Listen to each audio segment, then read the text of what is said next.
After surviving a fall into the river that everyone insisted was just an accident, I moved in with my daughter's family to recover. But the very next morning, my granddaughter quietly stood beside my bed and whispered, "Grandpa, you need to leave this house." I asked her why. She grabbed my hand tightly, pulled me toward the air vent in the wall, and said softly, "Look." I leaned closer and looked inside and froze when I discovered something horrifying blinking right in front of my eyes. Welcome to our story. Before we begin, please like the video, subscribe to the channel, and comment where you're watching from around the world. Also share if your grandchild warned you like that. Would you stay or leave? This is a fictional story dramatized to provide an engaging experience with meaningful insights. The water of the Ashley River doesn't just move, it swallows. And as the cold current filled my lungs, I realized the man I'd called son for 5 years had finally stopped pretending to love me. My name is Thane Garrison, a 6'8" retired architect with a silver mane and eyes that still measured the world in blueprints. And I stood silently by the Ashley River on that May morning in 2022, unaware my life was about to be dismantled. I have always lived by the logic of structures. A good foundation is invisible until the storm hits. I used to tell my students back at the university, but I had failed to notice the rot in my own house. The Charleston Promenade was my sanctuary, but where the rhythmic sound of the tide against the stone offered a predictable geometry to my thoughts. The humidity was already thickening a heavy blanket that smelled of salt and brackish marsh. Yet I felt a strange sense of peace. I watched the low morning sun glinting off, the ripples thinking of the drafting table I'd left at home, and the sketches for the new community center that still needed my touch. My life was a series of well-planned lines and reinforced concrete, or so I believed. I felt the familiar weight of my age in my knees, but my mind remained as sharp as a laser level. Have you ever looked into the eyes of someone who shares your dinner table and realized they were measuring you for a casket? The thought struck me only when the shadow fell across my path. Preston Ward, 41, moved with the rehearsed grace of a hedge fund manager, his expensive running gear a sharp contrast to the morning mist as he approached me, his father-in-law. He looked healthy, vibrant, and entirely out of place in the quiet solitude of my morning walk. He smiled, but it was a structural facade, a veneer that didn't reach his predatory eyes. "You look tired, Tane," he said, his voice carrying a feigned concern that made the hair on my neck stand up. "Maybe the walk is getting to be too much for a man your age." I turned to look at him, gripping the slick, rusted railing of the Riverwalk. "I've never felt sharper, Preston," I replied, keeping my tone as steady as a load-bearing beam. "Can you say the same for your fund?" I'd heard the rumors of his losses, the cracks forming in his financial empire, but I didn't expect the sudden shift in the air. His face hardened, the mask of the beautiful son-in-law slipping to reveal the cold calculation beneath. Then came the shove.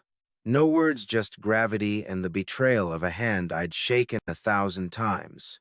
The railing gave way, not because of age, but because it had been tampered with, the bolts loosened by a hand that knew my routine.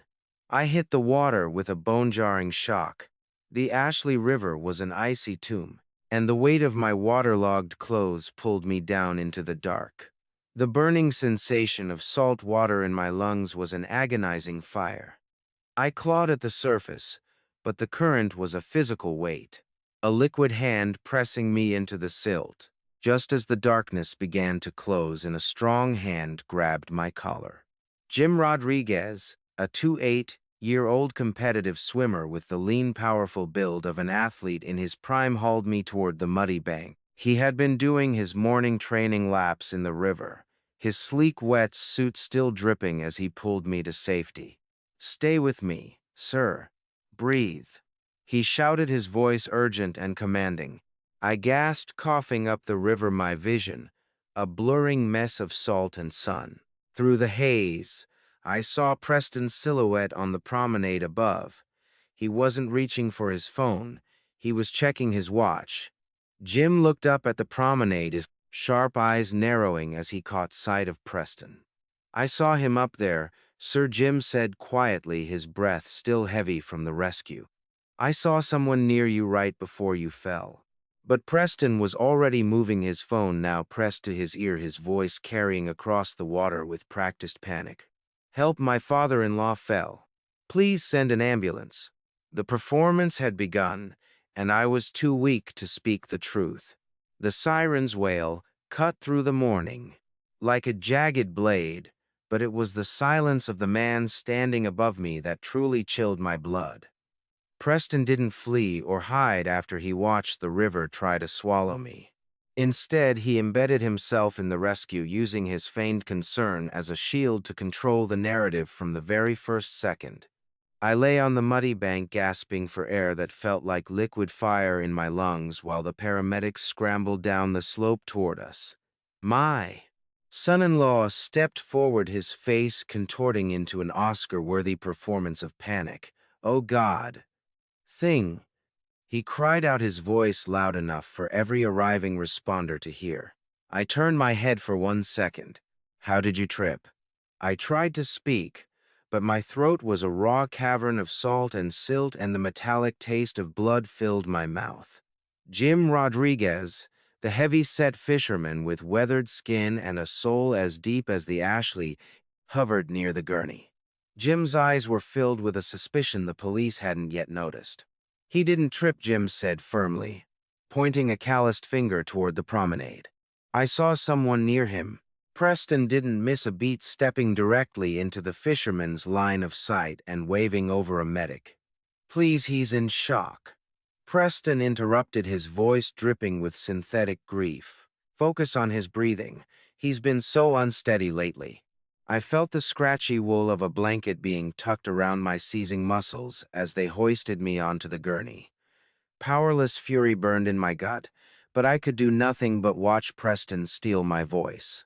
Being in that ambulance was like being buried alive in a box of neon lights and sterile plastic, with my own murderer holding my hand. The rhythmic thumping of the ambulance floor vibrated through my skull as the smell of ozone and rubbing alcohol filled the cramped space. Preston leaned over me, his shadow blocking out the flickering lights. "Save your strength, Dad," he whispered, his face inches from mine. "You're confused. Just breathe." I clawed at his arm, my fingers, leaving faint red marks on his expensive sleeve. He pushed. I managed to croak, but the word was lost under the hum of the engine and the medic's sudden report. "His vitals are erratic," the paramedic noted, misinterpreting my terror for a heart under stress. "Imagine the person who just tried to end your life being the only one the world trusts to save it." When we arrived at Charleston Medical Center, the world became a blur of harsh, flickering fluorescent lights and the sharp scent of antiseptic. Preston stayed behind to talk to the admitting nurse, seeding the poison before I even touched a bed. "He's 68, I heard him say through the open door of the trauma bay. But he's been acting much older lately." I was afraid something like this would happen.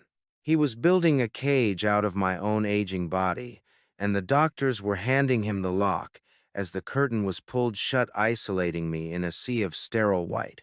Preston stepped into the trauma bay and leaned in close. He leaned in so close I could smell the expensive espresso on his breath, and for the first time I saw the true monster behind the tailored suit. "It's a long way down, Tane," he whispered, his voice as cold as the river silt. "You should have stayed under." The rhythmic, steady beep of the heart monitor was a taunt, a digital metronome counting down the seconds until my autonomy was officially declared dead. There is a specific kind of terror in being sane, while the world around you is being convinced politely and professionally that your mind is a rotting structure. I lay trapped in the ER bed, the texture of the plastic ID band biting into my wrist, while Preston stood at the foot of my bed. He wasn't looking at me. He was looking at Dr. Eris Thorne, a neurologist with wire-rimmed glasses and a voice as sterile as the surgical steel he likely favored, who looked at my chart with the detached curiosity of a man examining a failing circuit board. Preston's performance was masterful. He's been forgetting names. Doctor, he said, his voice dropping to a confidential, mournful tone. Last week he thought it was 1,995. I think the river was just the breaking point. I tried to shout to tell the truth, but my protests came out as a raspy, erratic wheeze. That's a lie. I managed to croak, the thick cottonmouth feeling of the sedative making my tongue feel like lead. I remember the shove. I remember his hands. Preston simply sighed, a sound of profound patience that made the doctor nod in sympathy. You see, Preston whispered. He's agitated, hallucinating. It's the shock, doctor. Thorne stepped closer, the smell of floor wax and stale air clinging to his lab coat. He didn't look at the fear in my eyes. He looked at the dilation of my pupils. If a man loses his home, he's a victim. If he loses his mind, he's a burden. Which one do you think is easier to get rid of? As the doctor began a cognitive assessment, I realized the trap was closing. Tane, do you know who the president is? He asked. I knew the answer. But as I opened my mouth, the room began to tilt. The fluorescent ceiling lights blurred into long white streaks. My head. It's spinning. He stammered. Why won't you listen about Preston? The doctor made a notation on his tablet, a look of pity in his eyes that was more painful than the water in my lungs. Tane realizes that the sedative the nurse gave him wasn't standard procedure. Preston had whispered something to the staff about his violent outbursts, ensuring I would be too drugged to defend myself during the evaluation. My memories were like blueprints left out in the rain, ink running lines blurring until the structure I knew was gone. By the time the doctor left, I was drifting in a chemical fog. Preston lingered for a moment, his tailored silhouette framed by the door. Sleep well, Dad, he said, and the lights dimmed for my rest. I stared at the acoustic tiles on the ceiling, trying to reconstruct the morning with an architect's precision. I built skyscrapers that resisted hurricanes, I thought. So how can I be falling apart now? I reached up to adjust my wristband, my fingers fumbling against the plastic when I felt something. A small, crumpled scrap of paper was tucked under the edge of the band. I pulled it out with trembling fingers, squinting at the messy scrawl. It wasn't from a doctor, but from Milo. I saw him leave early. He didn't have his running shoes on. The note from my grandson was a thin lifeline in a sea of lies, but it confirmed the most terrifying truth of all. The hunt hadn't ended at the river. It had just moved indoors. The thin scrap of paper from Milo remained hidden in the palm of my hand, a rough edge of truth cutting through the chemical fog. Freedom usually comes with a discharge, paper. But as the orderly locked the brakes on my wheelchair, I realized I wasn't being released. I was being transferred to a different kind of custody. The antiseptic smell of the hospital clung to my clothes like a second skin, a reminder of the institutional walls that had just failed to protect me. I watched my daughter Leona Ward, a 40-year-old interior designer whose life was as carefully curated as the hospital room she now paced. She looked at me with a mixture of pity and hidden shame, her hands smoothing a silk scarf that probably cost more than my first drafting table. I insisted on calling a cab to my own historic home on Trad Street, but she dismissed the idea with a wave of her hand. I built that house with my own hands. Leona, I said, my voice still a raspy grate. I'm going home. Dad, you almost drowned, she replied, using a tone of forced maternal concern that made my skin crawl. The doctor says, you're not tracking reality. You're coming to stay with us in Mount Pleasant. It was then I saw the folder in her bag, a legal document confirming she had already initiated a temporary emergency guardianship filing, using my disorientation as the primary weight to tip the scales. The hospital gown felt like a white flag. I was being forced to wave a surrender of every brick and beam I'd ever laid in this city. I wanted to scream that I was the architect of my own life, but the medications made my tongue feel like a heavy soden plank. Leona helped me into her luxury SUV, the door closing with a soft, expensive thud that isolated me from the world. As we exited the hospital grounds, I watched the familiar streets of Charleston blur past through the stale, recycled air of the car's climate control. I reached into my pocket for my phone, needing to find Jim Rodriguez, but the device I pulled out was a useless slab of glass. The screen was shattered and the battery was dead, conveniently forgotten by Preston during the chaos of my admission. "Where's my phone, Leona?" I asked, feeling the isolation settle into my bone. "It's broken, Dad," she said without looking at me. "Preston is getting it fixed. Just look at the scenery. Isn't it beautiful? Have you ever noticed how the people who claim to love you the most are the ones who know exactly which nerves to pinch to make you stop fighting?" We crossed the Arthur Ravenel Jr. Bridge. The vibration of the engine hummed through the seat as the blinding sun reflected off the Cooper River below. I looked down at the water, the same water that had nearly claimed me, and realized that by crossing this river I was moving further from the witnesses of my life. Leona's grip on the steering wheel was white-knuckled, her knuckles ghost white, against the leather. "You're shaking, Leona," I observed. "Is everything all right at home?" "Everything is perfect," she whispered, her voice tight. "It has to be." As we pulled into the driveway, a professional security van was just pulling away. Preston had been busy. The gates of the Mount Pleasant estate clicked shut behind us with a finality that sounded like a prison bolt sliding home. And there, standing on the porch, was Preston, waiting with a smile that never reached his eyes. The scent of jasmine in Mount Pleasant is thick enough to choke a man. A sweet, cloying perfume meant to mask the smell of stagnant water and old rot-filled secrets. As the heavy gates clicked shut, I felt the physical weight of Preston's hand on my shoulder. A grip that was less about support and more about a claim of ownership. He guided me up the stairs, past the elegant master suite Leona had surely decorated with her usual curated perfection, to a converted attic space on the third floor. "We thought you'd appreciate the privacy up here," Th. Preston said, his voice smooth as polished marble. Away from the noise of the kids, I looked around the room, my architect's eye immediately cataloging the modifications. "Privacy, Preston, or just a clear line of sight for those lenses in the crown molding?" I asked, pointing to the discreet high-resolution cameras nestled in the woodwork. He didn't blink, simply setting my bag on a sparse, clean chair that smelled of fresh paint.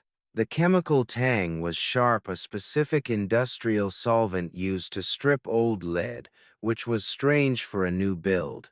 It hit the back of my throat, a physical trigger meant to incite the very headaches and confusion he wanted to document.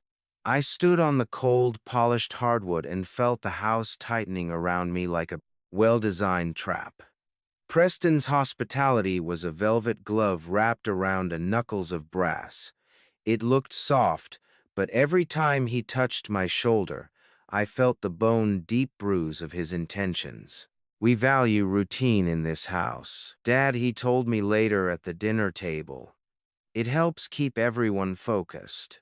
I looked at the oversalted, expensive steak on my plate, and then at my grandchildren.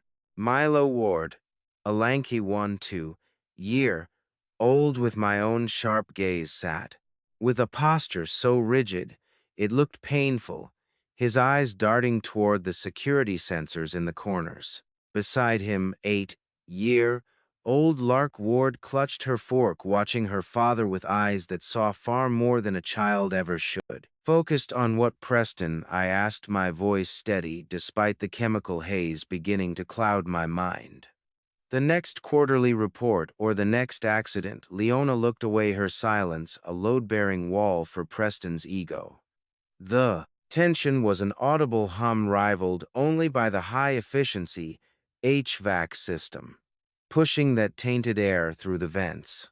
Then I saw it, the hole where the lock should be, a void in the wood that told me I was no longer a guest but a specimen.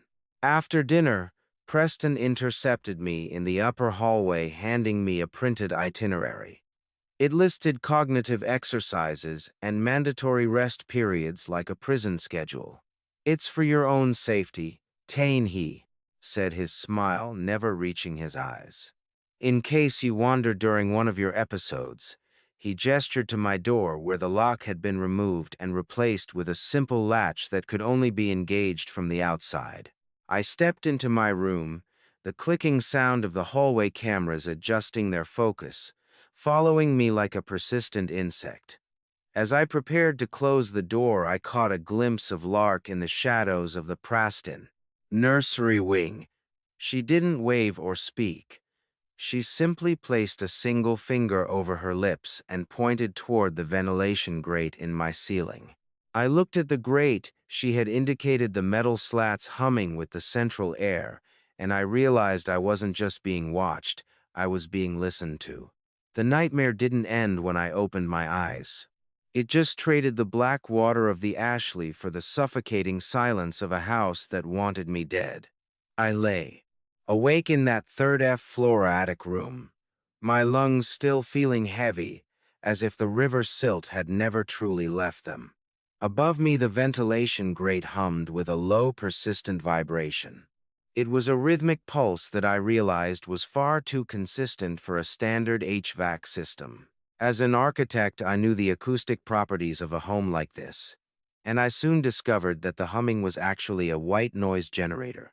It was a clever structural addition designed to mask the sounds of Preston and Leona moving around the floors below while they finalized whatever plan required my quiet disappearance. The chemical smell from the walls, that sharp tang of industrial solvent, grew thicker in the humid midnight air. It made my head throb and my thoughts scatter into jagged fragments, exactly as Preston intended. I forced myself to focus. "Walls, don't just speak," thing I whispered to the empty room. "They record." I mapped the house's layout in my mind, tracing the ductwork and the reinforced floorboards, searching for a flaw in the cage. A faint metallic click sounded at the door, the latch being lifted from the outside. I tensed, my heart hammering against my ribs as a small figure slipped into the room, silhouetted by the pale moonlight. It was Milo, his frame looking fragile and trembling as he held a small electronic device. He moved with a ghostly quiet toward my bedside. "Grandpa, don't make a sound." He breathed, his voice so low it was almost lost to the white noise. "The vents. He can hear your breathing, Milo." "What are you doing here?" I asked, reaching out to touch his arm. "You're shaking, son." He didn't answer, just gripped my hand with fingers that felt like ice. "You have to see the papers," he insisted. "He thinks you're too far gone to care, but he's cleaning out everything."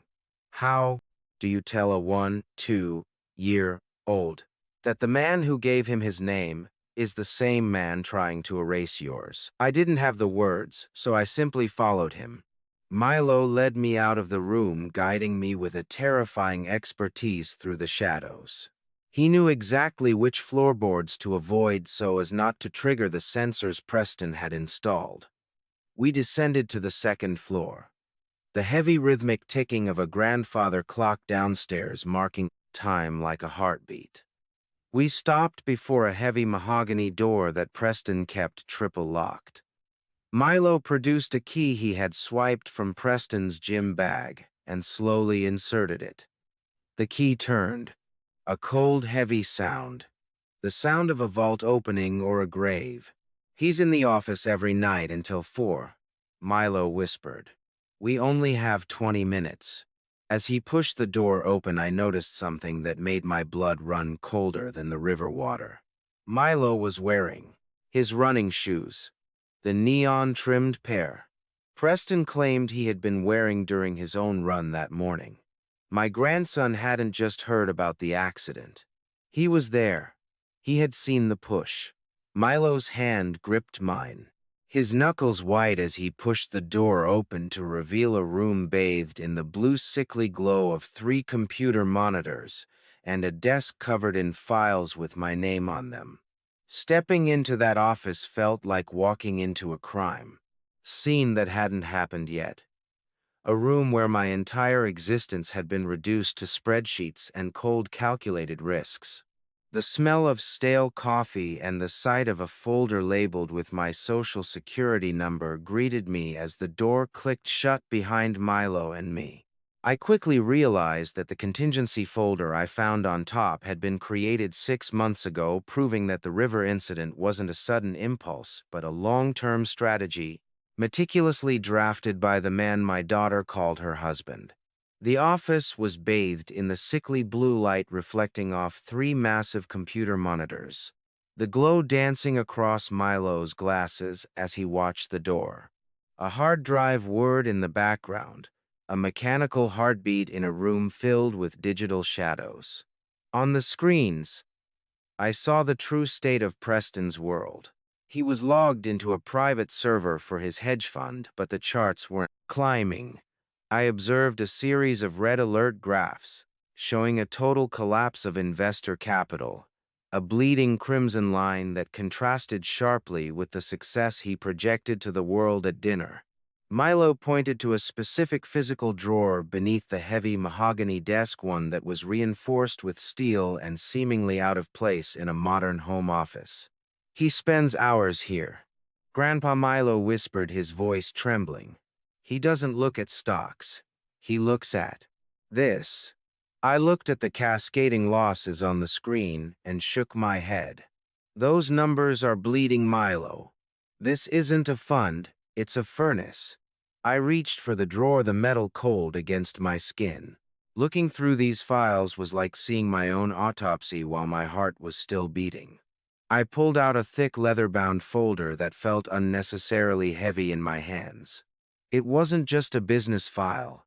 It was an archive of my own life. Inside, the dry, papery smell of old blueprints filled the small space. "Why does he have my blueprints from 1985? I asked, flipping through original drafts of the Charleston Library. "He says he's just protecting the family assets," Milo said. "But he's been selling things, hasn't he?" I ignored the question, my eyes landing on a red folder at the very bottom of the drawer. It was labeled Garrison Contingency Phase 2. How much is a life worth in a falling market for Preston? The answer was exactly $3.5 million. My hands shook as I flipped it open to find a printed draft of a massive life insurance policy listing Preston Ward as the sole beneficiary. Below it lay a forged power of attorney document, the ink mocking me with its professional precision. "This isn't my signature," I whispered. "I never signed this." My eyes traced the notary seal at the bottom and the breath left my lungs. The name Marcus Webb was embossed in the bottom. Gold foil. I noticed the date. It was notarized. It was the day before my wife Helen's funeral, while I was too grief-stricken to even notice Preston was missing from the house for an hour. I stared at the name Marcus Webb on the notary seal, and a cold memory flickered. A man I'd seen Leona talking to at the hospital. A man who wasn't a doctor at all. The structure of my family hadn't just cracked. It had been rigged for a controlled demolition. The memory of the man Leona had spoken to at the hospital, Marcus Webb, sent a chill through me that the office's air conditioning couldn't match. Marcus Webb, 52, was a man with the stillness of a maritime lawyer who knew exactly where the bodies were buried and how to keep them there. Have you ever found the price tag for your own murder hidden among the family photos? I dug deeper into the contingency folder while Milo stood guard, his eyes darting toward the office door. The $3.5 million policy wasn't just a document. It was a blueprint for my liquidation. I traced the premium payments and found they were being funneled through a shell company linked directly to Preston's failing fund.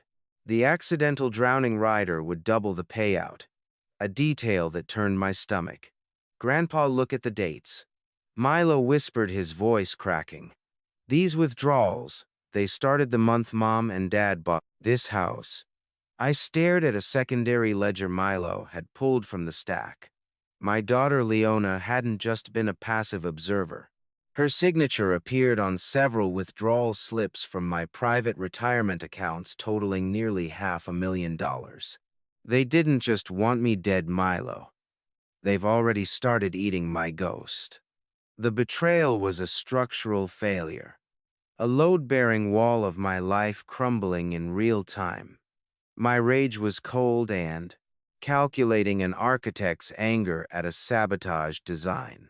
I turned the page and found something even more sinister. A structural survey of the Ashley River Promenade railing. 180 pounds. The exact weight of a man's life when measured by his son-in-law. The report included a marked section where the bolts had been corroded with acid to ensure they would give way under my exact weight. I recognized the architectural notations on the margin, the precise sloping script of someone who had used my own drafting tools to plan my execution. He used my own formulas to calculate my death. I whispered the paper crinkling under my white-knuckled grip. Don't ever think your family won't kill you. Sometimes they just haven't seen the right balance sheet yet. The smell of ozone from the computer towers seemed to sharpen as I reached into the back of the drawer frame. My fingers brushed against a small, high-end digital recorder tucked behind the wood. I turned it on, the tiny rhythmic click sounding like a heartbeat in the silence.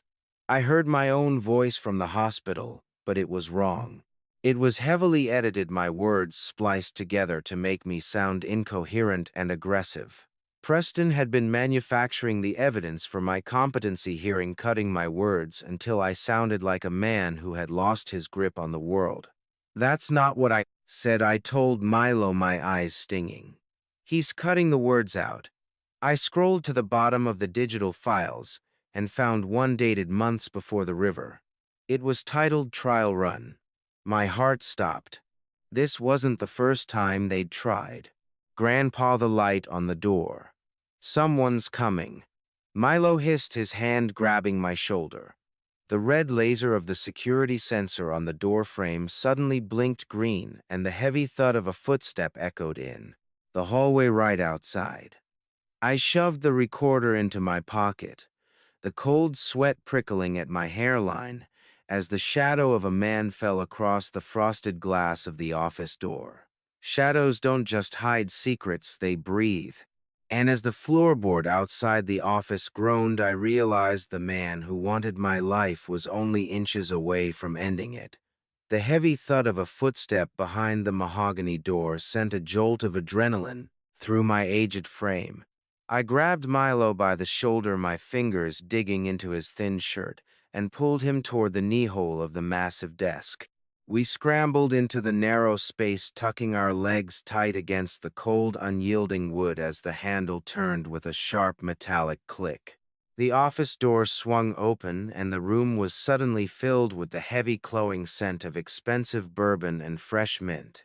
Preston entered the room, the rhythm of his dress shoes on the floor sounding like a countdown. He didn't turn on the overhead lights, relying instead on the blue flickering glow of the computer monitors that reflected off the dark walls like a digital haunting. I held my breath, my lungs burning from the effort, as his silhouette hovered directly above our hiding spot. Don't breathe, Milo, I whispered in a voice so faint it was barely a thought. Just be a shadow. I could hear the sharp, rhythmic thud of what I imagined was Preston's heart, though it was likely just the blood rushing through my own ears. He reached for a mouse, the clicking sound amplified in the absolute silence.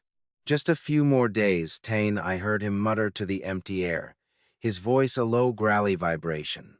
Then we can finally balance the books. He checked a single notification on the screen, his fingers tapping a restless beat on the desk surface just inches from my head, before turning and leaving as quickly as he had arrived. The door closed and the lock engaged with a finality that left us in darkness. You think you know your family. You think blood is a bond. But in this house, blood was just the ink used to sign my death warrant. Once the sound of his footsteps faded down the hall, I crawled out, my hands trembling. My palm brushed against a hidden latch in the back of the desk drawer, a structural secret I hadn't noticed before. I pressed it, and a secondary compartment slid open. Inside was a ghost gallery. I stared at surveillance photos of two other women, Margaret Thornton of Savannah and Susan Whitfield of Atlanta. Taped to the back of the dry, papery death certificates were news clippings of tragic accidents involving water. He didn't just target me, Milo. I whispered, showing him the photos. This is a trophy room. My stomach turned when I saw the final detail. 3 gold wedding rings nestled in a velvet-lined corner of the drawer. He kept them like architectural souvenirs. Grandpa, those ladies, Milo said, his voice small and hollow. They look like they're sleeping in the water. The realization hit me harder than the river had. I wasn't just a victim, I was a project. The third building in a skyline of corpses.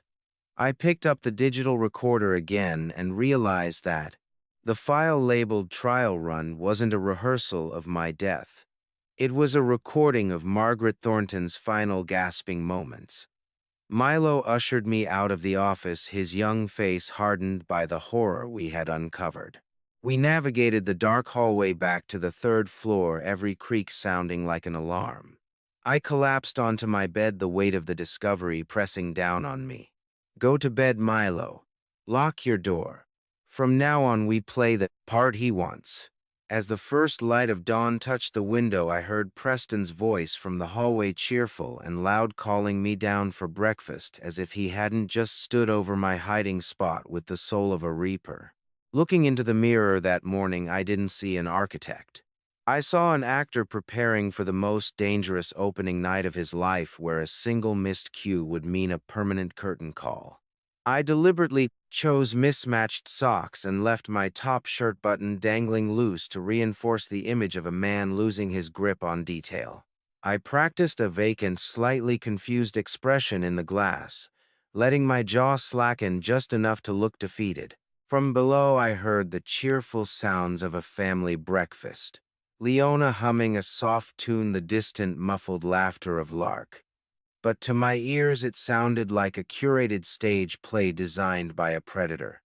Just a confused old man thing, I whispered to my reflection. Be the victim they want to see. As I descended the stairs, the vibration of the hall clock ticked like a heart monitor, marking each step. I walked into the dining room, where the scent of heavy, humid gardenias drifted through the open window, a cloying floral smell that seemed too thick for the morning air. Leona was serving bowls of expensive local berries, their dark juices staining the white porcelain. I realized then that the fruit was laced with the same chemical irritant from the room, paint, and overly sweet chemical aftertaste clinging to the edges of the flavor. It was a subtle toxin designed Clear's throat, to induce the very foggus Preston was so eager to document. Preston was seated at the head of the table, his perfectly manicured nails tapping a restless rhythm against the wood as he skimmed a digital paper. He greeted me with a cheerful tone that didn't match the cold thud of the footsteps I had heard outside his office hours earlier. Did you hear the house settling last night, Tane? He asked, his eyes never leaving the screen. I thought I heard footsteps on the 2nd floor around 3. I paused, letting a flicker of faux panic cross my face as I sat down. I had a dream about the river, Preston. I think I got up for water, but I couldn't find the kitchen. The stairs, they keep moving on me. Have you ever sat across from your own flesh and blood and watched them wait for you to fail, like vultures circling a dying animal in a $5,000 dining room across from me? Milo sat rigidly, barely touching his food, his eyes fixed on his plate, to avoid betraying our shared secret. Preston leaned in, testing me. Remember, we talked about selling your drafting table yesterday, Dad. You agreed it was just taking up space. It was a lie, a fictional conversation from a day that never happened. Did I asked, my voice thin. Yes, I suppose everything is taking up space lately. I saw the triumphant glint in his eyes, a hunter who believed his prey was finally cornered. He was recording me. Every stutter, every staged lapse. I was building his case with every breath. As Preston stood to leave for work, he handed Leona a small digital device I recognized instantly. It was the recorder from the office, and it was already running, capturing my every confused word. He paused at the door, his hand on the frame, and looked back at me, with a look of predatory pity that made my skin crawl. Don't worry, Tane. We're going to get you the help you need today. Real help. I closed the bedroom door and leaned against it, the staged tremor in my hands finally becoming real as the adrenaline from the dining room began to drain away. The silence of the attic room pressed against my ears like a physical weight, broken only by the faint hum of the white noise generator. I walked to the window, pulling the heavy curtain back just enough to watch Preston's luxury SUV disappear down the driveway. I realized then that the care plan Leona mentioned wasn't just about my health. It included a provision for Preston to begin the immediate liquidation of my firm's intellectual property. They've built the cage thing, I whispered to the empty room. Now you have to find the one loose bolt.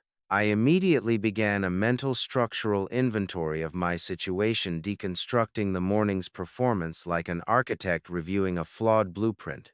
I had the evidence from the office, but I was physically isolated on the third floor and legally being boxed in by the cognitive specialist Preston was bringing over.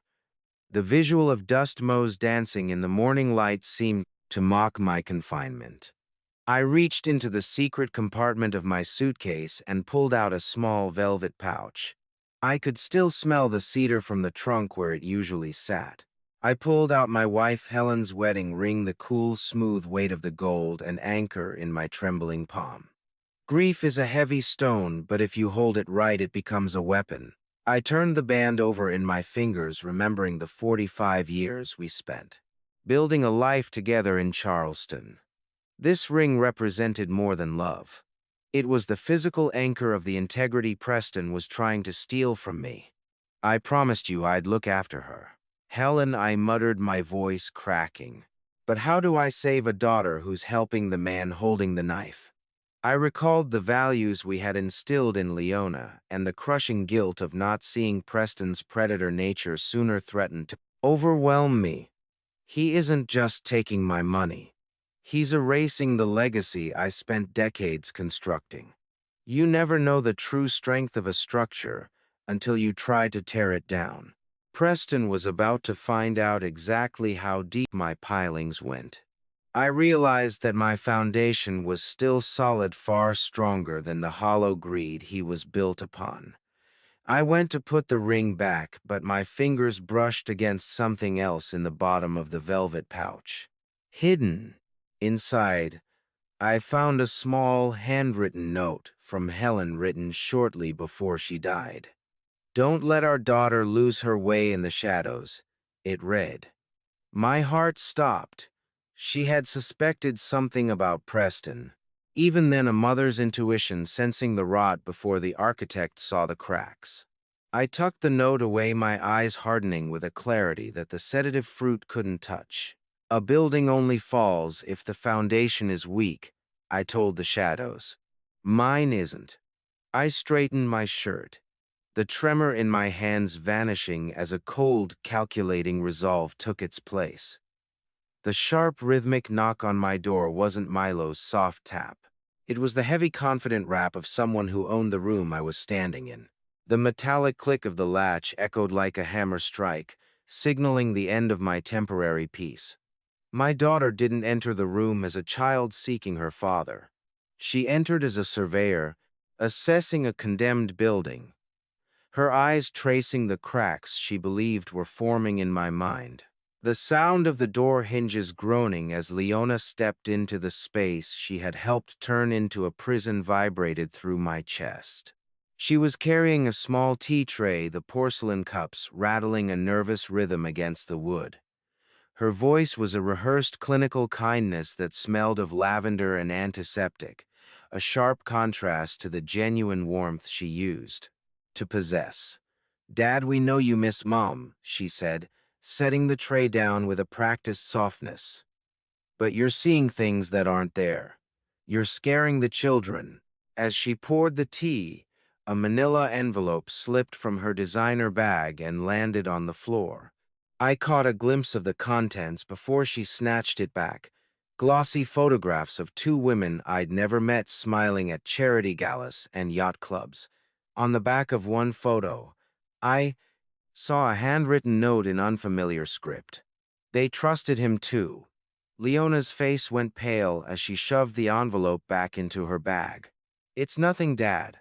Just old client files," but her hands were shaking so badly the teacup rattled against the saucer. Someone was warning her, and she was too terrified or too complicit to listen. I sat upright, the note from Helen still a hot coal in my pocket. "I miss her every second, Leona. But grief doesn't make a man hallucinate a hand on his back in the river." She didn't flinch. Instead, she leaned in, her eyes shimmering with a pity that felt like a burial. She began to speak about the strain I had been under since Helen's death in 2020, subtly suggesting that my mourning had evolved into a permanent cognitive break. I realized then that she was merely repeating Preston's carefully crafted talking points, acting as the soft edge of the blade meant to cut me off from my own life. "Do you know what it feels like to have your own love for your dead wife used as a lock on your prison door? It is a unique kind of agony to watch your own child weaponize your widowhood." As she poured the tea, the sleeve of her silk blouse slid back, revealing a new diamond-encrusted watch. I recognized the design instantly from the credit card statements I had seen in Preston's office, the glittering blood. Money from my own retirement account. Leona noticed my gaze and quickly adjusted her sleeve. She brought up a family brunch from 6 months ago that I had supposedly forgotten to attend, using it as proof of my accelerating decline. I realized they had been keeping a meticulous log of every minor mistake I had made while grieving, building a case for my incompetence long before the river push. "Preston says it's complex bereavement disorder," she whispered. "He's just trying to protect your legacy." "Is that what we're calling it now?" I asked, my voice steady despite the hammer of my pulse. "Protecting a legacy by putting the leg in a cage."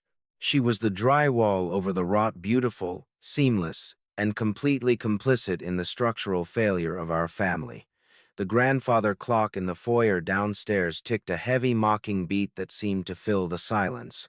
Leona informed me that a cognitive specialist would arrive within the hour, and that I needed to cooperate for everyone's sake. "Just tell the doctor the truth, Dad. Tell him how tired you are." As she turned to leave, she reached for the velvet pouch conservic, Helen's ring on the nightstand. "I'll keep this safe so you don't misplace it again," she said. I watched her go, my heart hardening into a diamond of resolve. As the door latched, I noticed she had accidentally left behind a print document on the chair. I picked up the forgotten symptom log, my eyes scanning the notes in Marcus Webb's handwriting. "Triggers Helen the firm, the river aim for high agitation." The psychological warfare had reached its final phase, and the enemy was already inside the house. The professional brisk footsteps on the porch signaled the arrival of someone who intended to finish what the river had started. But for now, I had other ruins to inspect. I pocketed the symptom, logged the paper feeling like a cold stone against my thigh, and descended to the kitchen. The room was bright, filled with the cheerful hum of a Sub-Zero refrigerator and the expensive aroma of dark roast coffee. But as I stood in the doorway, I realized I was looking at a theater of theft where my own daughter was the lead actress. Leona was busy organizing a delivery of artisanal groceries, her movements sharp and jagged. I saw a stack of past due notices for the children's private school tuition hidden inside a heavy French cookbook, the red ink standing out against the white paper like a fresh wound. It seemed the financial collapse was closer than even Preston's office files had suggested. I watched her for a moment, noticing the designer shoes she tried to hide behind the marble island and the new espresso machine that likely cost more than my first car. Her materialism had made her the perfect clay for Preston to mold into a criminal accomplice. "That is a lot of groceries for 4 people, Leonie," said my voice, shedding its confused veneer. "Pre's fund must be doing better than the news suggests." She jumped her heels, clattering on the polished floor. "We just like quality, Dad. Don't worry about the receipts." I walked to the quartz countertop, the surface cold and smooth under my fingers. I saw the statements in the office. Leona, $400, 0 inches credit card debt. "Is that why you notarized those papers at the hospital?" She froze, her face turning a sickly, translucent pale. "You were snooping. How dare you? You are supposed to be resting, not acting like a spy in my own home." She was a structure under immense stress.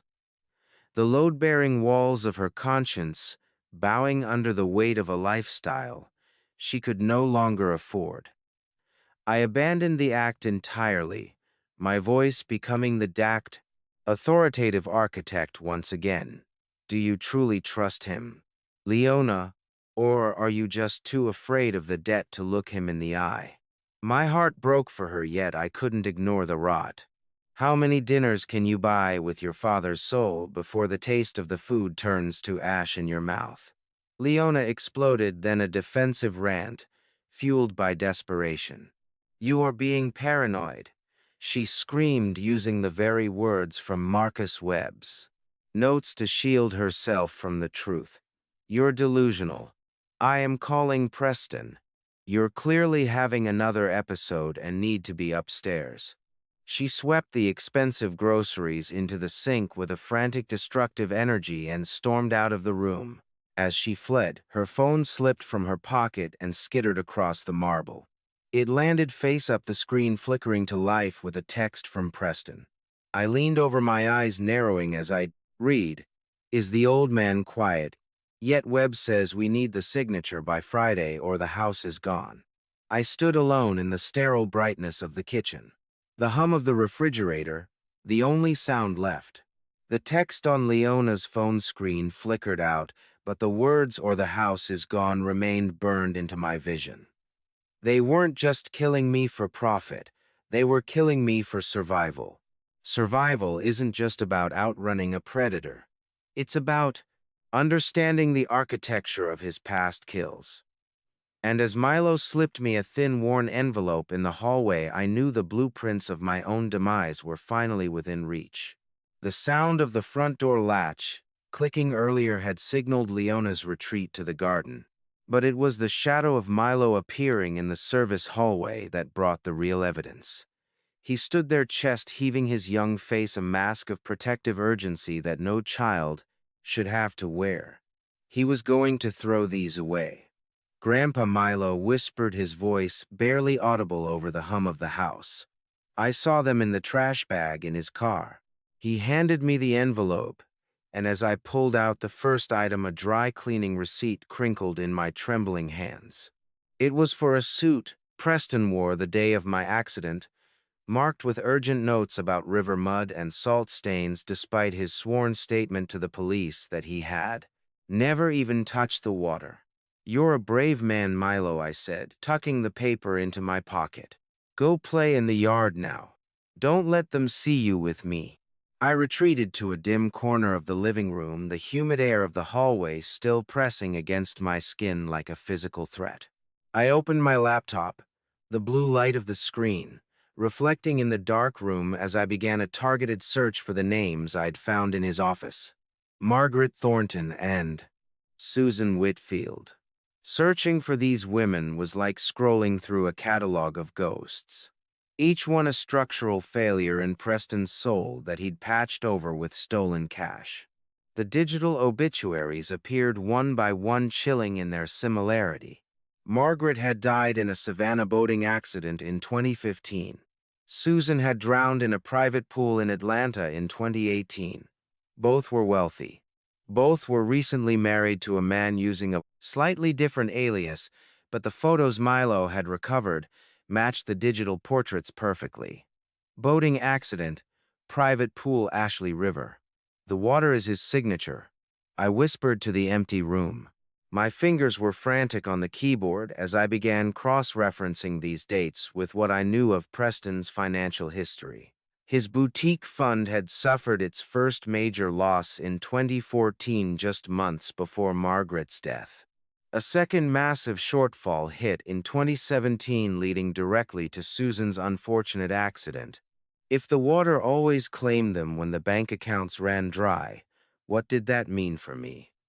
A man whose house was already being measured for its final sale. The current shortfall was $3.1 million, a debt so deep that my own end-of-life timeline had been accelerated to meet a hard Friday deadline. He's not just a killer, he's an actuary of murder. I'm the third quarter dividend. I felt a visceral disgust as I realized I was just a line item on a balance sheet. I scrolled down on Susan Whitfield's page only to find a final haunting detail. Her obituary mentioned a surviving stepson who had vanished after the inheritance was settled. It was a pattern of total eraser. I was staring at Susan's smiling face on the screen when the sharp rhythmic rattle of the front door handle shattered the silence. The shadow of Preston's frame blocked out the afternoon sun through the frosted glass, and for a second the world stood perfectly still. The laptop screen felt like a beacon in the dim living room, a glowing confession of my sanity that I had exactly 3 seconds to extinguish before my executioner walked through the door. I heard the heavy front door thudding open, accompanied by the chillingly calm voice of Preston calling out my name. With a sharp click, I slammed the lid shut, the heat radiating from the laptop's underside pressing against my palm like a brand. I immediately slumped into the armchair, fixing my gaze on a nearby floor lamp with the vacant glassy stare I had practiced in the mirror. Preston rounded the corner, his presence filling the room with an air of cold authority. He didn't speak at first. He walked straight to the coffee table and placed his hand on the laptop lid. "The laptop is warm thing," he said, his voice dropping an octave. "I thought you were napping." I let my jaw hang slightly, forcing a dry, sticky feeling into my throat. "I was looking for the blueprints for the St. Jude steeple." I rambled, my voice thin and wavering. "The one with the copper cap. Do you have the copper, Preston? We need it for the foundation." He looked at me with a mixture of suspicion and a darkening, predatory patience. His voice was like sandpaper on a fine mahogany finish, grating, destructive, and determined to strip away every layer of my dignity until nothing but the raw, vulnerable grain remained. "Leona said, you were shouting about money in the kitchen," he said, circling my chair like a wolf. "That's not like you, Tane. It sounds like agitated paranoia." I looked at him, blinking slowly. "Money?" I asked, tilting my head. I was asking about the Gardinas. They smell like the hospital, don't they?" I realized then that he wasn't just guessing. He had a remote access app on that laptop. He had seen my search history into Margaret and Susan in real time. That was why he was home early. He wasn't here to check on me. He was here to accelerate the end. A luxury sedan crunched over the gravel driveway, pulling up to the house an hour ahead of the scheduled appointment. Have you ever seen your own death warrant being pulled out of a stranger's trunk, disguised as a real estate sign? I watched through the window as a man in a charcoal suit unloaded a for all sign, the sharp metal stakes glinting in the afternoon light.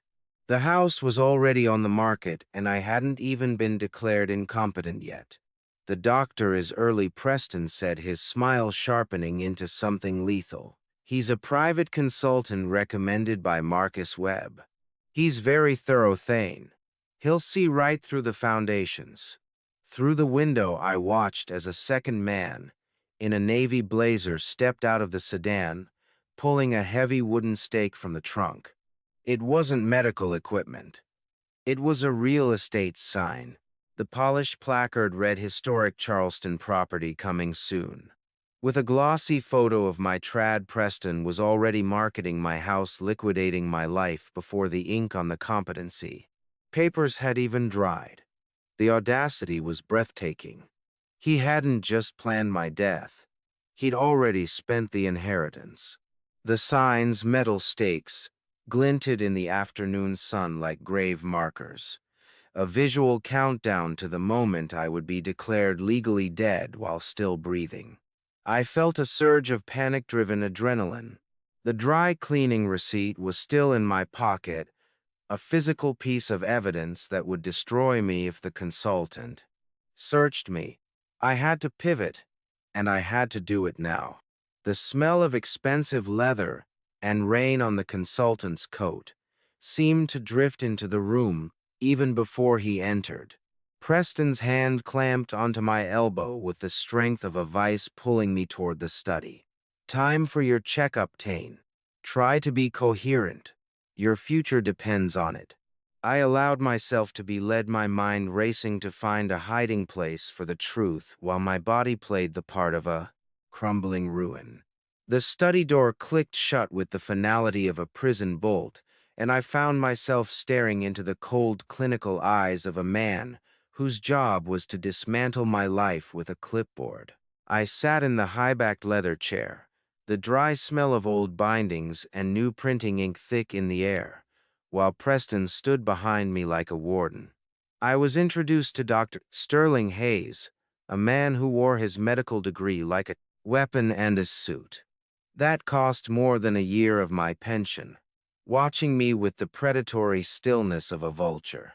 My heart hammered against my ribs, but I forced my expression to remain slack. As the evaluation began, I noticed Hayes was wearing a high-end watch from Preston's own hedge fund's exclusive merchandise line. A silent admission that he wasn't an independent consultant but a direct business associate.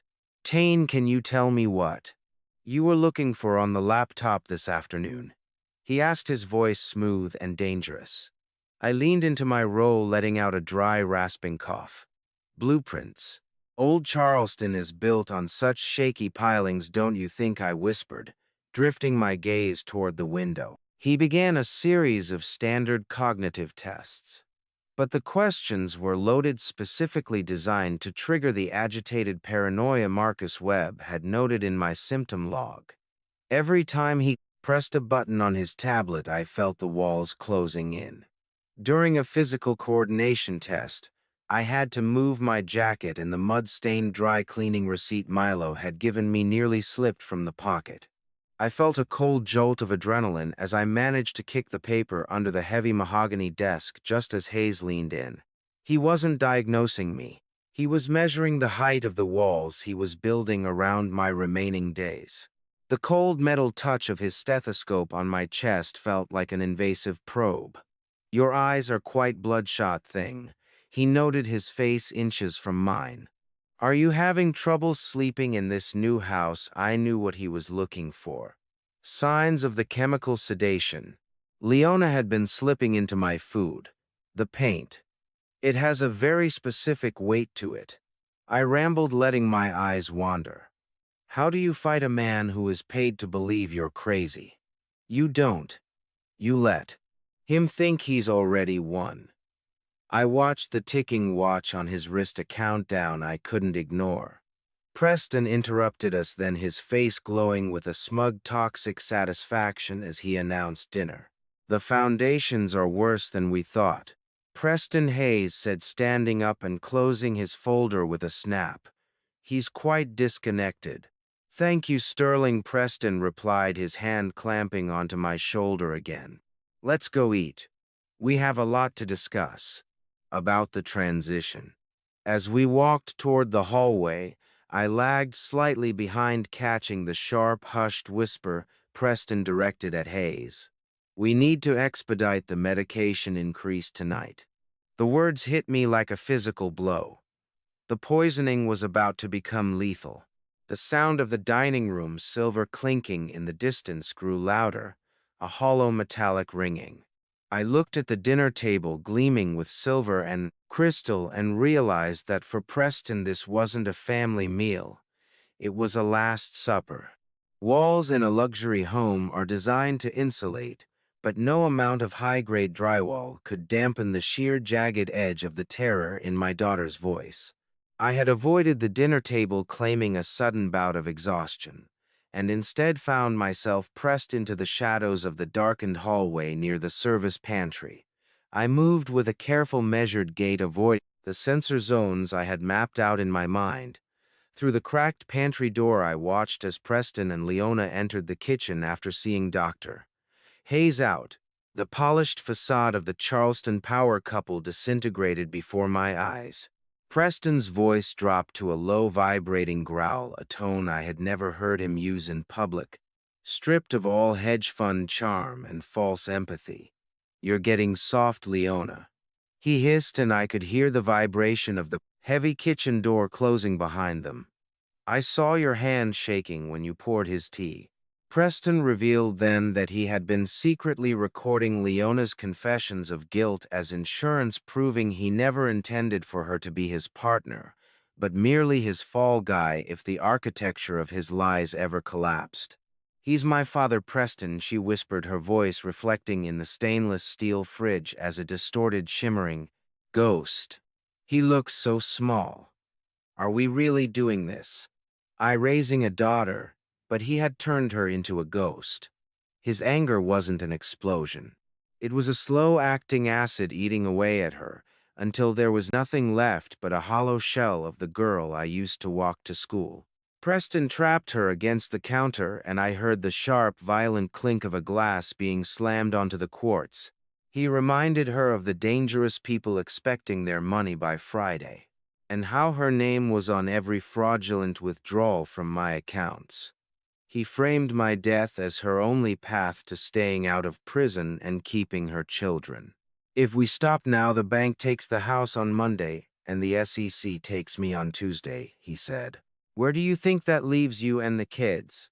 How do you save someone who is holding the very hand that's strangling them? Please," she begged, her spirit visibly snapping.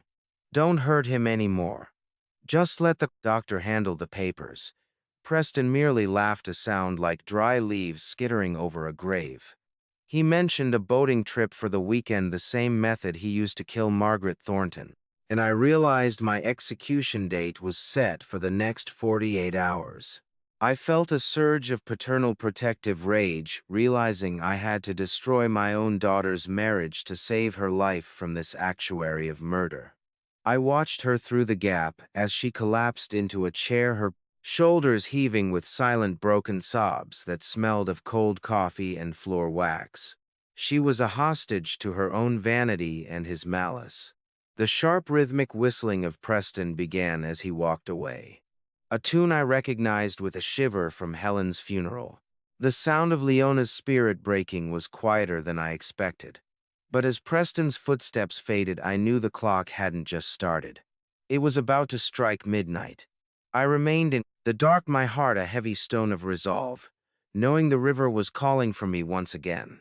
The soft creak of the studio door and the smell of oil paints and despair followed me as I stepped into my daughter's private sanctuary. Walking into Leona's studio was like stepping into a cathedral of denial, where every swatch of silk and marbled tile was a prayer meant to drown out the sound of her own conscience. I found her frantically rearranging mood boards, her movements jerky and desperate, as if she were trying to physically reorder a world that was falling apart. I realized then that she hadn't just been spending the money. She'd been funneled into a silent partnership in a shell company that Marcus Webb used for money laundering. A deeper rot than I had ever imagined.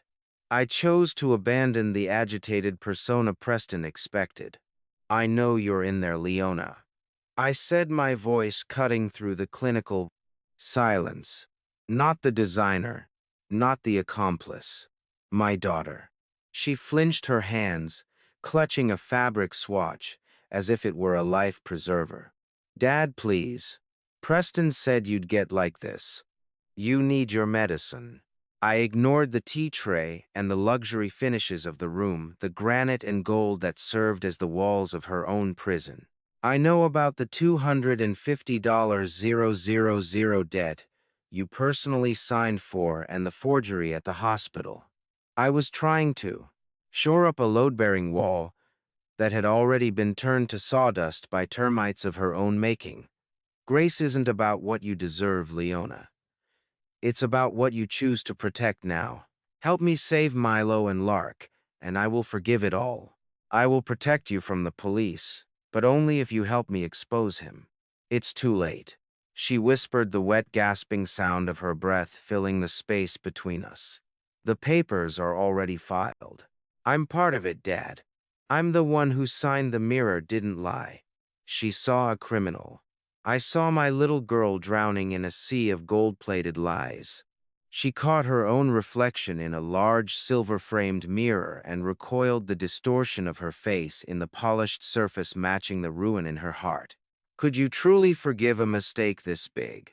She asked, her voice a fragile reed. I already have. I replied, my heart breaking for the legacy we had. Lost. But the law won't. I stood among her expensive samples, a silent witness to her collapse. She didn't choose the light. She chose the fear. Leona fled the studio, sobbing into her hands, leaving me alone with the rhythmic ticking of the minimalist studio clock. As she ran out, a single document fluttered from her desk and landed at my feet. I picked up the paper expecting another bill or a design spec, but it was an itinerary for a boating trip. My eyes locked onto the time printed in bold, 5:00 p.m. Not this weekend. Today, the realization hit me with the force of a structural collapse. I looked at the studio clock. It was already 9. I had less than 8 hours to live. Preston had planned the boating trip as his primary execution method, the same technique he'd used on Margaret Thornton. But the moment we arrived at the precinct, he knew the timeline had collapsed. The GPS tracker in Helen's ring betrayed our location, forcing him to abandon the slow, calculated drowning for something more desperate. Hostages. The children weren't part of his original plan. They were his emergency exit strategy. When the architecture of his lies began to crumble, the silent house around me no longer felt like a cage. It felt like a tomb being sealed in real time. I had to move. And I had to move now, before the tide of Preston's final plan washed over the last of my family's foundations. 8 hours left to live, and my survival was currently hanging on a piece of plastic the size of my thumbnail, and the courage of a boy who shouldn't have to know how to hide evidence from his own father. I was alone in the studio, the rhythmic ticking of the clock feeling like a hammer against my skull, when I heard the frantic, hollow sound of Milo's sneakers on the wood. He slipped into the room, breathless and pale, his small hands trembling as he reached into his pocket. He handed me a ruggedized USB drive. I found it, Grandpa. He whispered, the smell of damp drywall and dust clinging to his hair. It was inside a hollowed-out book in the office. The emails. They have been planning the boating excursion since before the river. I felt a surge of protective love for the boy mixed with a calculated cold rage. You did well, Milo. Now listen, if they take me today, you have to find a way to get this to Jim Rodriguez. I pulled my hidden tablet from my drafting kit, the blue flickering of the screen illuminating the shadows as I scanned the drive's contents. My lungs tightened as I scrolled through legal drafts by Marcus Webb.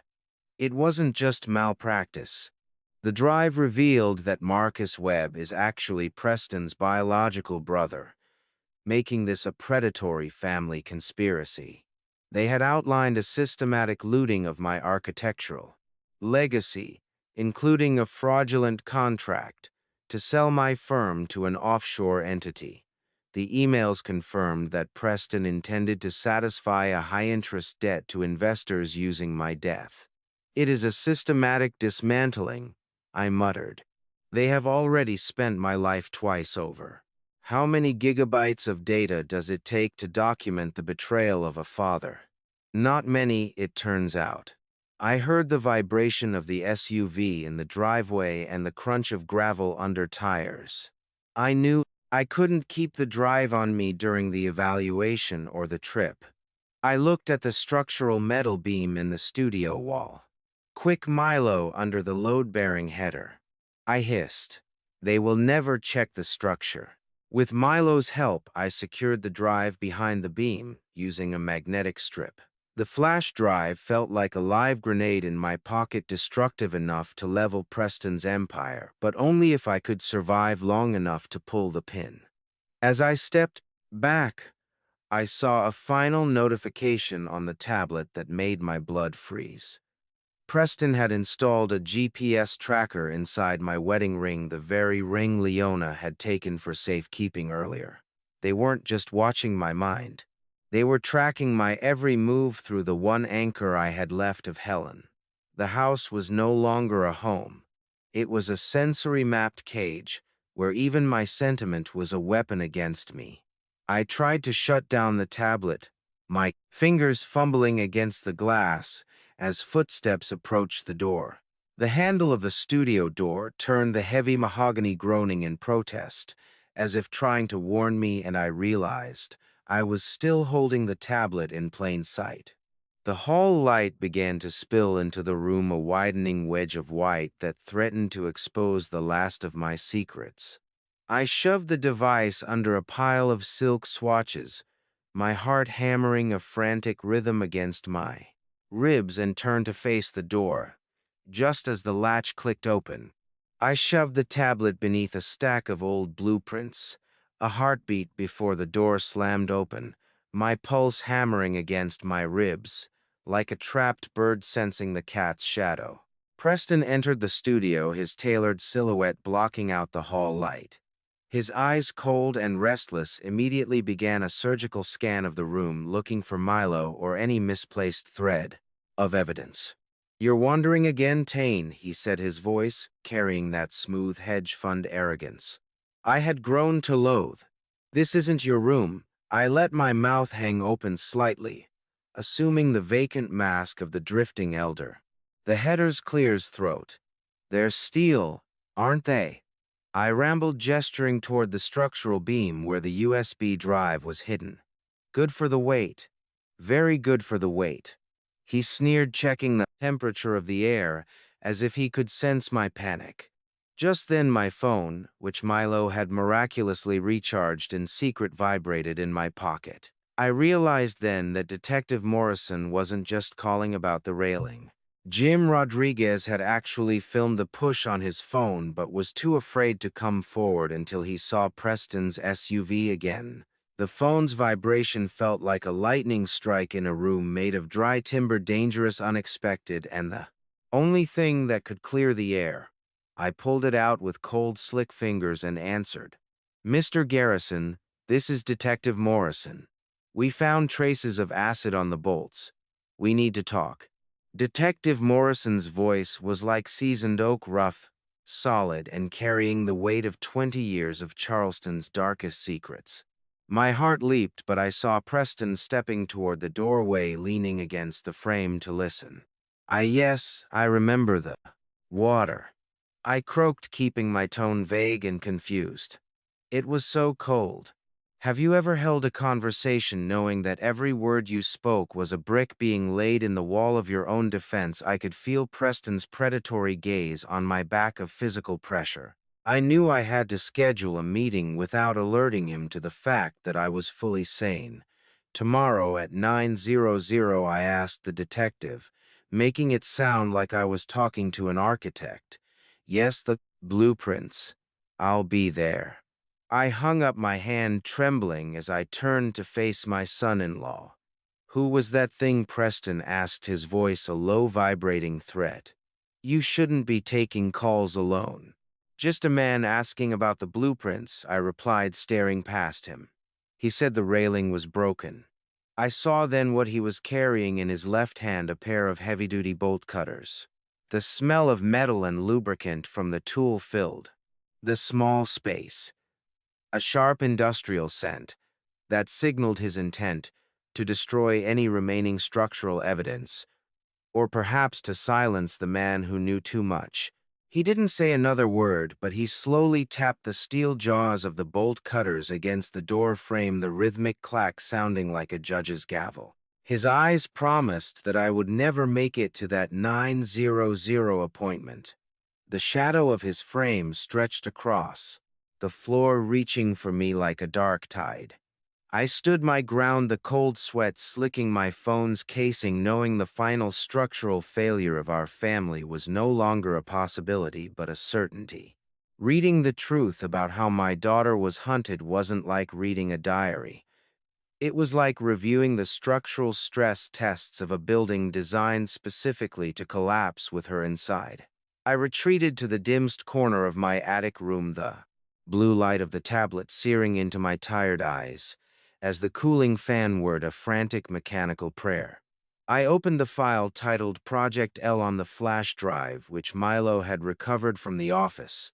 It was a terrifyingly detailed timeline, starting from 2019, documenting Leona's deepest insecurities, her favorite luxury brands, and the raw, jagged edges of her grief over Helen. Preston had noted exactly when to provide emotional support and exactly when to introduce the seductive lure of offshore investments. Every romantic milestone in their marriage was a calculated financial maneuver. Target demonstrates high attachment to status symbols. I read the words, a cold grease on my palm. Use debt to ensure compliance. He wasn't her husband, he was her warden. His words were like termites in the beams of our family tree, quiet, invisible, and dedicated to turning our history into dust. I discovered that Preston was actually the anonymous tipster who reported my architectural firm for a minor building code violation in 2020. He had done it specifically to create the first seed of confusion in my professional record, a crack in the foundation he intended to widen. The journal detailed his efforts to isolate Leona from her old friends and from me, manufacturing misunderstandings and forgotten phone calls to make her believe I was losing my mind years before the river incident. He made her choose between her vanity and her father, and he made sure vanity won every time. The nauseating smell of the chemical paint in the small room seemed to thicken with every sentence I scrolled through. The last entries detailed the Thing Garrison liquidation. Preston had calculated the exact date his hedge fund's debt would go public and set my accidental death for 3 days prior. How do you breathe when you realize the man tucking your grandchildren into bed is the same man who has already priced their silence? The journal ended with a chilling one-line entry about Milo and Lark, suggesting they would be sent to a boarding facility in Marcus Webb's name. Once the insurance cleared, he was going to sell my grandchildren to pay for his mistakes. The vibration of my own heart thudded in my ears as I reached the final digital folder. It contained a copy of a letter Preston wrote to be found after my death, a forged suicide note that blamed my unbearable dementia for my choice to end my life in the river. It was a perfect mimicry of my signature, a final professional insult from a predator who saw people as mere building materials. I felt physically ill, a cold sweat slicking my skin as I realized the systematic nature of his grooming. I wasn't just a victim, I was a line item being crossed off.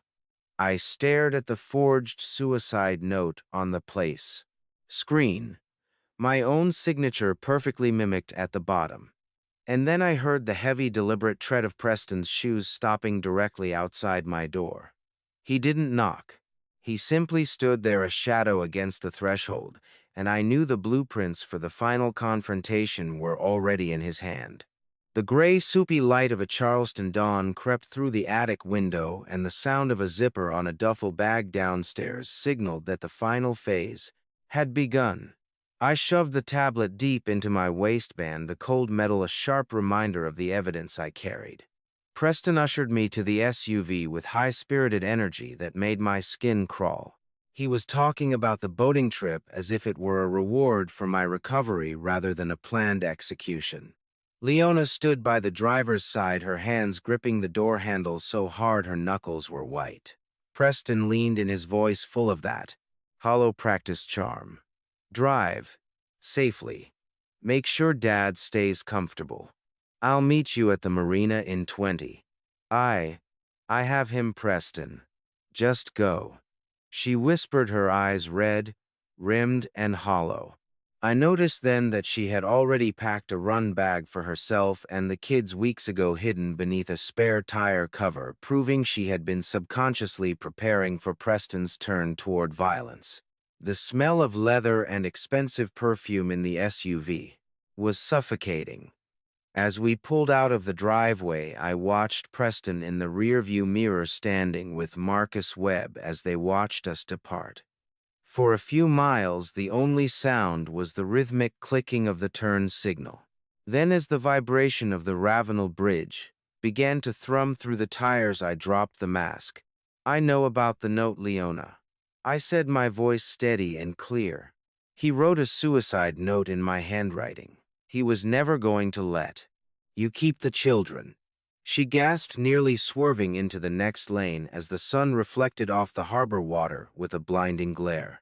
The Ravenel Bridge felt like a tightrope stretched over an abyss, and Leona was the one swaying in the wind while I held the only safety line left. Daddy, I'm so sorry. She sobbed, her frantic, shallow breathing filling the cabin. I didn't know it was. I thought it was just the money. I saw the kerosene receipt, but I was too scared. I reached out and put my hand over hers on the steering wheel. Grace isn't about what you deserve, Leona. It's about what you choose to protect now. He has a GPS tracker in my wedding ring. He's watching us right now. What is the sound of a lifelong lie finally snapping? It's quieter than you'd think. It sounds like a turn signal clicking in the dark. As we reached the end of the bridge, her phone buzzed with a text from Preston, but she didn't look at it. Turn the wheel, Leona, I commanded. End this structure before it kills us all. With a violent yank, she steered the SUV toward the downtown precinct exit. Tell them everything, she whispered. Even the parts that send me to jail. As we pulled into the police station parking lot, I felt a surge of grim relief. Jim Rodriguez's truck was already parked near the entrance, indicating the swimmer had arrived to deliver the video evidence of the push. Leona killed the engine and rested her forehead against the wheel, her body shaking with the weight of her choice. He's going to kill me for this, isn't he? She asked, her voice a hollow whisper that broke the last of my heart. But before I could answer, my phone vibrated with a violence that made my entire body jolt. The unknown number flashed across the cracked screen. My thumb hovered over the decline button, but something, an architect's instinct for structural failure, made me answer. The voice that filled my ear wasn't Preston's smooth hedge fund charm. It was the raw, stripped-down sound of a man whose empire was collapsing in real time, and he was looking for someone to bury in the rubble. Hello, Tane, Preston said, his voice a low, vibrating threat that made the hair on my arms stand up. I hear you've been having conversations with people who don't understand our family's business. The cold, metallic taste of fear flooded my mouth as I realized he knew we were at the precinct. The GPS tracker in Helen's wedding ring had betrayed us. I could hear the rhythmic sound of traffic in the background, the distinctive whoosh of Highway 17, and I knew he wasn't at the marina. He was mobile hunting. Preston, I said, keeping my voice steady despite the hammer of my pulse. If you're calling to apologize for the river, you're a few weeks late. His laugh was a dry, rattling sound that carried no humor. Apologize no thing. I'm calling to give you a choice. You can stop this investigation or you can keep playing detective, and we'll see how well you swim when the current is twice as strong." The threat was clear, but it was the background noise that made my blood freeze. I heard a child's voice, Lark's high-pitched giggle, and the distinctive, electronic chime of a school bell. "Where are you, Preston?" I demanded, my voice rising. His silence was a physical weight pressing against my chest. "I'm exactly where I need to be, Tane. Just remember, foundations crumble faster when you remove the wrong support beam. Think about which beams you're willing to lose." The line went dead, leaving only the hollow echo of his threat hanging in the air. I looked at Leona, her face drained of color. "He's at the school," I whispered. "He's taking the children." We burst through the precinct doors, Leona screaming for Detective Morrison. As I recounted the call, the smell of jasmine from the garden outside mixed with the acrid taste of adrenaline as Morrison immediately radioed dispatch. The call wasn't just a threat, it was a declaration of war, and the battlefield was about to expand beyond anything I had anticipated. As sirens began to wail, in the distance I knew the structure of our family was about to face its final stress test. The smell of the precinct was a mixture of floor wax and stale coffee, a sterile scent that felt like the first breath of clean air I'd taken since the river had tried to claim me. I walked through the heavy glass doors with Leona, the cold air-conditioned draft in the interview room raising the hair on my arms. Detective Morrison greeted us in a windowless space, his face set in a grim mask. I didn't waste time on tears. I started with structural proof. I laid out the dry cleaning receipt with its telltale river silt and the symptom log containing Marcus Webb's handwritten triggers. Morrison revealed that Jim Rodriguez's video didn't just show the push. It showed Preston returning to the railing 10 minutes later with a vial of acid to finish dissolving the bolts. "I'm an architect, detective. I know how to read a plane." "Failure," I said, my voice finally steady. "This railing didn't rust. It was assassinated." Morrison nodded slowly, the scratch of his pen on his legal pad. The only other sound. "You've brought me a lot more than just a bad memory, Mr. Garrison." I reached into my pocket and produced the ruggedized flash drive. The metallic smell of the evidence bag felt like victory as I handed it over. I explained the email chain between Preston and Marcus Webb, the liquidation timeline, and the horrific predator's journal. As the drive was plugged into a workstation, a blue flickering light from the monitor washed over us. Laying out the evidence was like placing the final stones in a dam. I could feel the current of Preston's lies finally starting to slow against the weight of the truth. The room went silent as Morrison scrolled through the cold tabulated plans for my death. "It's all here," I whispered. "The life, insurance, the shell companies, and the previous victims." "My God," Morrison muttered. "He has a spreadsheet for the probate period," a tech specialist with a buzzed haircut and eyes that moved faster than the data on his screen. Agent Miller took the drive with a pair of sterile tweezers. He began verifying the digital signatures on the forged power of attorney while the hum of the precinct server fans filled the gaps in our conversation. I pulled out my tablet and showed the GPS tracker notification. "If the ring is in this building, Preston knows we're here." I warned, "We need to shield that signal." Now Morrison barked an order to Miller, who moved, with sudden frantic energy, to isolate the device. "How does it feel to see your own life being sold off in a dark web auction, while you're still sitting in a room with the heat on?" Agent Miller's fingers flew across the keys. He discovered a hidden partition on the flash drive containing live stream credentials for cameras in the Mount Pleasant house. Preston wasn't just watching me. He was broadcasting my perceived decline to a private bidding group of predatory lenders. Morrison stared at the live camera feed from my bedroom in Mount Pleasant, his face draining of color.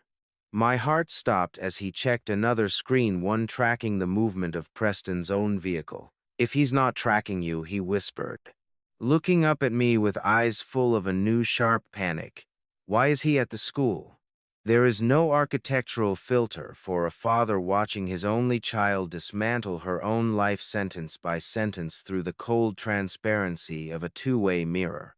I stood in the darkened observation room, the cold, oily feel of the observation glass pressing against my forehead. On the other side of the partition, the harsh, unforgiving glare of the overhead LED panels washed the Tissot color from Leona's face, making her look like a ghost in her own story. Detective Morrison pivoted with clinical precision, shifting from my ally to her interrogator. I watched her trembling hands reach for a plastic cup of water, her smudged mascara tracing paths of ruin down her cheeks. Leona revealed then that she had secretly recorded one of Preston's phone calls with Marcus Webb where they discussed the final solution for me. She had evidence of the murder plot, a digital recording that could have saved me weeks ago, but she had chosen to hide it out of a paralyzing fear for her own safety. "I just wanted the house back, detective," she whispered, her voice a muffled, echoing quality over the intercom. "Preston said it was just a temporary loan from Dad's estate." Morrison didn't blink. "A $250,000 loan without clears throat. His consent is called grand larceny, Leona. The glass between us was more than just silica and lead. It was the physical manifestation of 40 years of trust being ground into sand." I watched her break down completely when Morrison slid the power of attorney document across the table. She admitted she knew it wasn't my signature, but she had been convinced by Marcus that it was a legal necessity to protect us from bankruptcy. Preston hadn't just used her greed, he had used her terror of failure to turn her into a criminal. "I didn't know about the river," she wailed, her voice cracking under the scent of ozone from the recording equipment. "I swear on my children's lives I thought he just fell. But you didn't tell the doctors the truth when he tried to speak. Did you?" Morris encountered. She couldn't answer. She simply stared at the table. A structure collapsed under its own weight. How do you hold the hand of someone who used your own signature to write your obituary? Wanted to reach through the glass, to pull her back to the girl who used to sit on my drafting stool. But that girl was gone. Morrison informed her that while her cooperation would be noted, her actions made her a co-conspirator. The realization of a prison sentence finally hit her, and she looked toward the glass instinctively, knowing I was there. "Daddy, are you there, please?" Her eyes were pleading for a structural rescue I could no longer provide. As she was being led out by a uniformed officer, she stopped at the door, whispering one last detail to Morrison. "Preston has a second untraceable vehicle hidden in a rental lot for emergencies," she said, her voice hollow. "He's going to use it today." Leona's eyes locked onto mine through the one-way glass. And in that moment, the daughter I knew vanished, replaced by a woman who realized that her perfect life was actually a prison she had helped build. I remained in the dark, my heart a heavy stone of paternal sorrow. As the weight of her complicity settled over the room like a shroud, the daughter I had built my world around was now a stranger facing the ruins of her own making. The heavy thud of the door, closing behind Leona, left a hollow ringing in my ears, soon replaced by the frantic crackle of Morrison's radio. It was a high-priority alert from the school district, a sound that turned my exhausted justice into a cold, sharp spike of adrenaline. I stood in the precinct command center, the sharp, stinging smell of fresh printer ink from the newly issued warrants clinging to the air. Detective Morrison's face was grim as he signed the official papers for Preston Ward and Marcus Webb. "It's done, Tane," he said, his voice barely audible over the overlapping barks of police radios. "We have enough for attempted murder and conspiracy." I looked at the ink still glistening on the page. "Just make sure he doesn't see the strike team coming," I warned. He's a structural thinker. He'll look for the exits before you even reach the driveway. The machinery of justice was finally pivoting, but the structural integrity of my relief collapsed when the desk phone rang. It was the principal of the Children's Academy. Her voice was thin and panicked as she reported that Preston had arrived 20 minutes ago claiming I had suffered a massive stroke.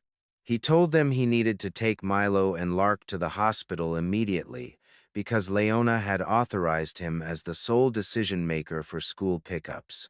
Just 2 days after the river incident, they had released my grandchildren into his hands without a single question. He took them, I shouted, the cold sweat dripping down my neck. But I'm standing right here, Mr. Garrison. Stay calm. Morrison said, though his own jaw was tight. We're tracking his vehicle now. The warrants were just paper walls, and Preston had just driven a wrecking ball through the middle of them. I discovered then that the passports were missing from the home safe.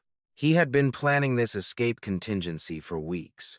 Before I explain what the stationary GPS signal truly means, I'd love to get your honest feedback. We've been through a lot of twists and turns to get to this point. How would you rate the quality of this story so far on a scale of 1 to 10? Please drop your rating in the comments. Your feedback is the only way I can keep improving these stories for you. Please, note what follows contains recreated details for narrative purposes, as the message is what I hope stays with you. If this dramatization isn't for you, feel free to stop here. The command center fell into a localized heavy silence as the tech specialist pointed to the monitors. The GPS tracker in the wedding ring showed the vehicle was stationary at a downtown mall. Preston had dumped the anchor. He wasn't running for the state line yet. He was repositioning. Do you know the exact temperature of fear? It's the ice water flash that hits your spine when you realize your grandchildren are in the hands of a man who sees them as bargaining chips. He's not running detective, I whispered, my voice cracking. He's taking hostages. He's using my own flesh and blood as a structural shield. The precinct's televisions all flickered simultaneously to the emergency broadcast, a synchronized pulse of light that made the room feel smaller. There, beneath the bold red letters of the Amber Alert, were the smiling school photos of Milo and Lark. I stared at their faces, the silence of the command center becoming absolute as every officer held their breath, realizing the man we were hunting had just turned the children into his final exit strategy. The flickering fluorescent lights of the precinct felt like a strobe effect, freezing my daughter's face in a jagged sequence of screams that no amount of luxury or lies could ever silence again. Leona collapsed in the middle of the squad room, her high-heeled boots slipping on the linoleum as she screamed for her children with raw, rhythmic sobbing that tore through the clinical quiet. I gave them to him, she shrieked, her voice a whirlwind of grief and self-loathing. I signed the papers that let him take them.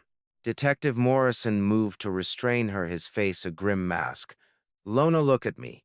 He barked, voice cutting through hysteria. We need the plate number of that rental car. Focus. I watched from the sidelines, realizing my daughter was finally broken.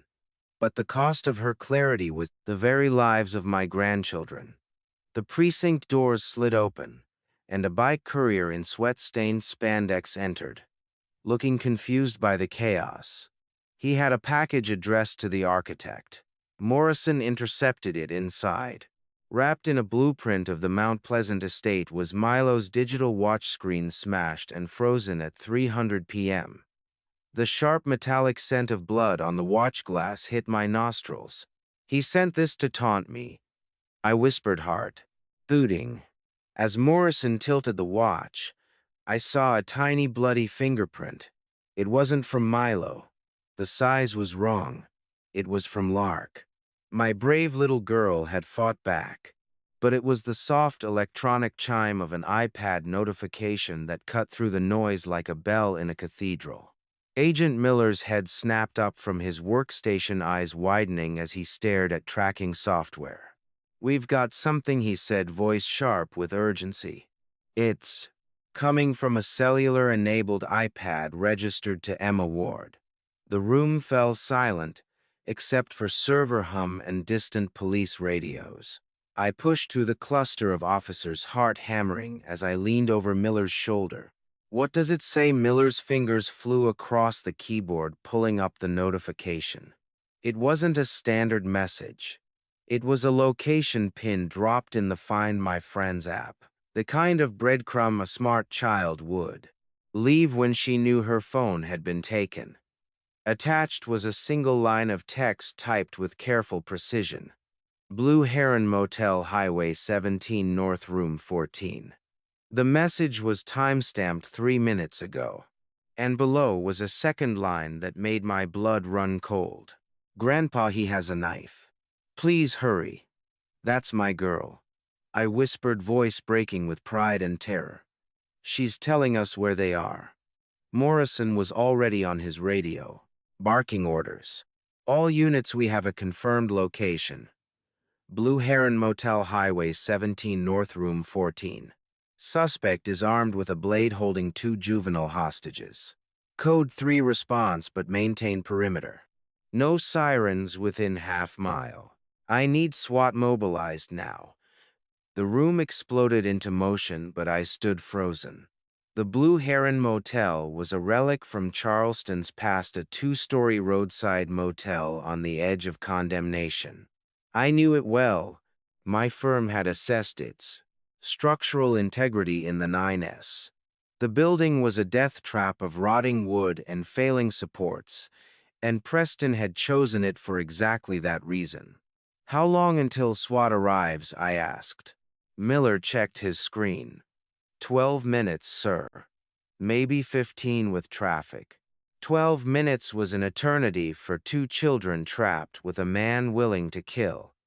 I looked at Morrison, resolve hardening. "I'm going with you, and I'm going in first." Morrison opened his mouth to argue, but I cut him off. "He knows me, detective.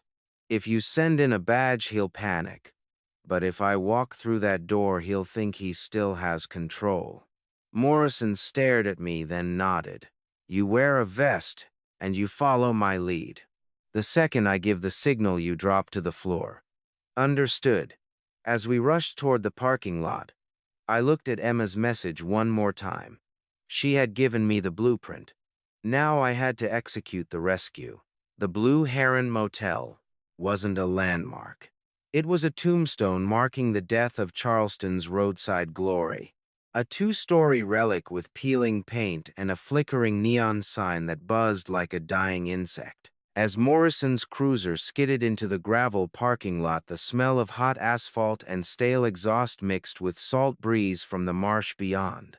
I stepped out the bulletproof vest they'd forced me into feeling like a cage and stared up at the second-floor walkway, where room 14 sat like a dark, unblinking eye. The motel was structural decay incarnate, rusted railings, cracked concrete windows, covered with sun-bleached curtains. It was exactly where a desperate man would make his final stand.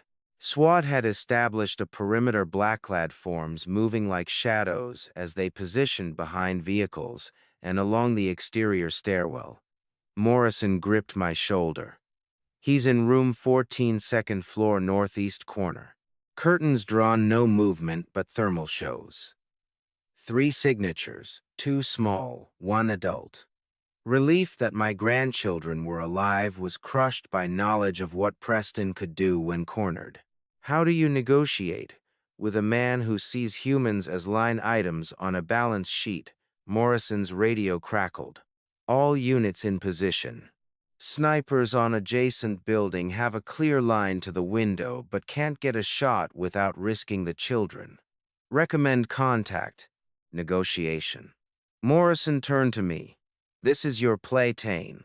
Walk up, knock, keep him talking. The second he lowers that knife or moves from the kids, we breach. But if he makes a move, you hit the floor."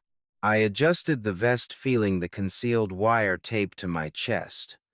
The microphone was cold against my skin, a reminder that every word would be heard by officers waiting for their cue.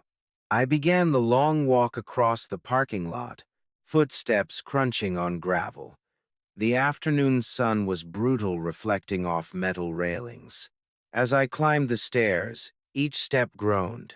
I noticed cigarette butts crushed in corners, a child's toy near room 12, the smell of mildew and cheap disinfectant. When I reached the walkway, I saw the door, faded teal paint, tarnished brass number hanging askew. I paused, hand hovering, and took a breath. A television filtered through the walls. News discussing the Amber Alert with my grandchildren's faces. Preston, I called out, voice steady despite adrenaline. It's Thing. I'm alone. No police, no weapons. I just want to talk. Silence was a living weight, suffocating. Then the metallic click of a deadbolt withdrawing and the door cracked open. Preston's face appeared in the gap, and I barely recognized him. The expensive running gear was gone, replaced by a rumpled shirt stained with sweat. His eyes were bloodshot and wild. The polished manager stripped away to reveal a hollow shell. You shouldn't have come, Tane, he whispered. This could have ended cleanly. Now you're making it worse. Behind him I glimpsed Milo and Lark huddled on the far bed, faces pale with terror. The structural walls of my resolve solidified as I looked into my grandchildren's eyes and knew that whatever happened next, I would not let this man take them from me. The motel room was a capsule of desperation, air thick with stale cigarettes and fear. I stepped across the threshold, eyes locking onto Milo and Lark on the far bed. They were alive, but terror in their eyes was a knife twisting in my chest. Preston closed the door with a soft click, the deadbolt sliding home with finality. The room was exactly what I'd expected. Two sagging beds with faded floral bedspreads, a battered nightstand, a small table near the spade, window where Preston had set up his command center. His laptop displayed live news coverage, and beside it lay a hunting knife with a 6-inch blade gleaming under fluorescent light. Don't move, Grandpa, Milo whispered. He has the knife. I raised my hands slowly, palms out. I could feel the wire pressing against my chest, microphone picking up every word from Morrison's team outside. I'm not here to fight you, Preston. I'm here because you called me to the river. Once, and now, I'm calling you back to dry ground. Preston's laugh was bitter and hollow. Doesn't have to end thing. It already ended. The fund is gone. Marcus is gone. Leona's testimony destroyed everything. All I have left is leverage. He gestured toward the children with the knife blade catching light sickeningly. I took a careful step closer, positioning myself between Preston and the kids.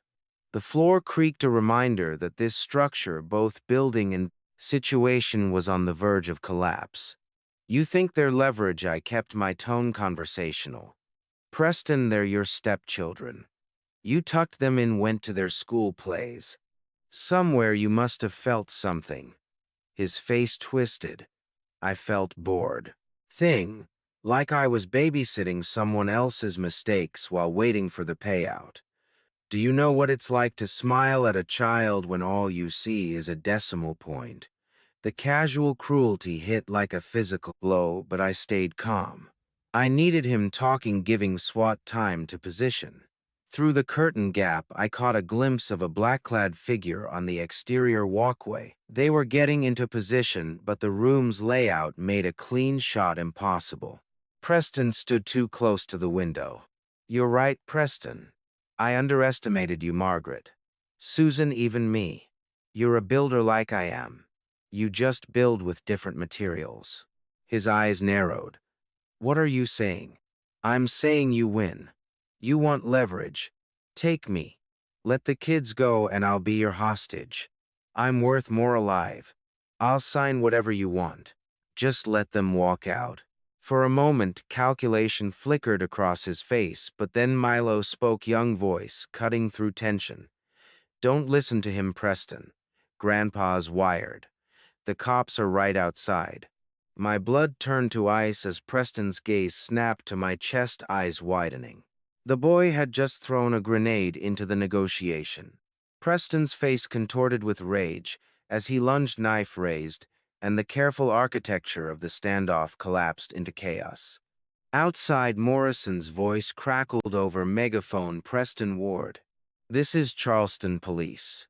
Release the hostages and surrender. You are surrounded. Boots thundered up the exterior stairs, and I realized the breach was coming whether we were ready or not. The fluorescent light flickered, casting jagged shadows, and I saw Preston's eyes lock onto mine with terrible clarity. He wasn't going to surrender. He was going to take as many down as he could. Time didn't slow. It fractured into 1,000 jagged pieces. Preston's lunge was a blur, the hunting knife arcing through stale air with lethal intent. I threw myself backwards, shoulder slamming into the cheap dresser as the blade whistled past my face, close enough that I felt air displacement. Behind me, Lark screamed high and piercing, freezing Preston for a heartbeat. That moment was all Milo needed. The boy launched from the bed, colliding with Preston's legs in a desperate tackle that sent him stumbling. The knife clattered across the floor, skittering under the bed, and I heard the most beautiful sound, the splintering crack of the door being blown off its hinges. Breach, breach, breach. SWAT flooded in like a black tide, boots thundering.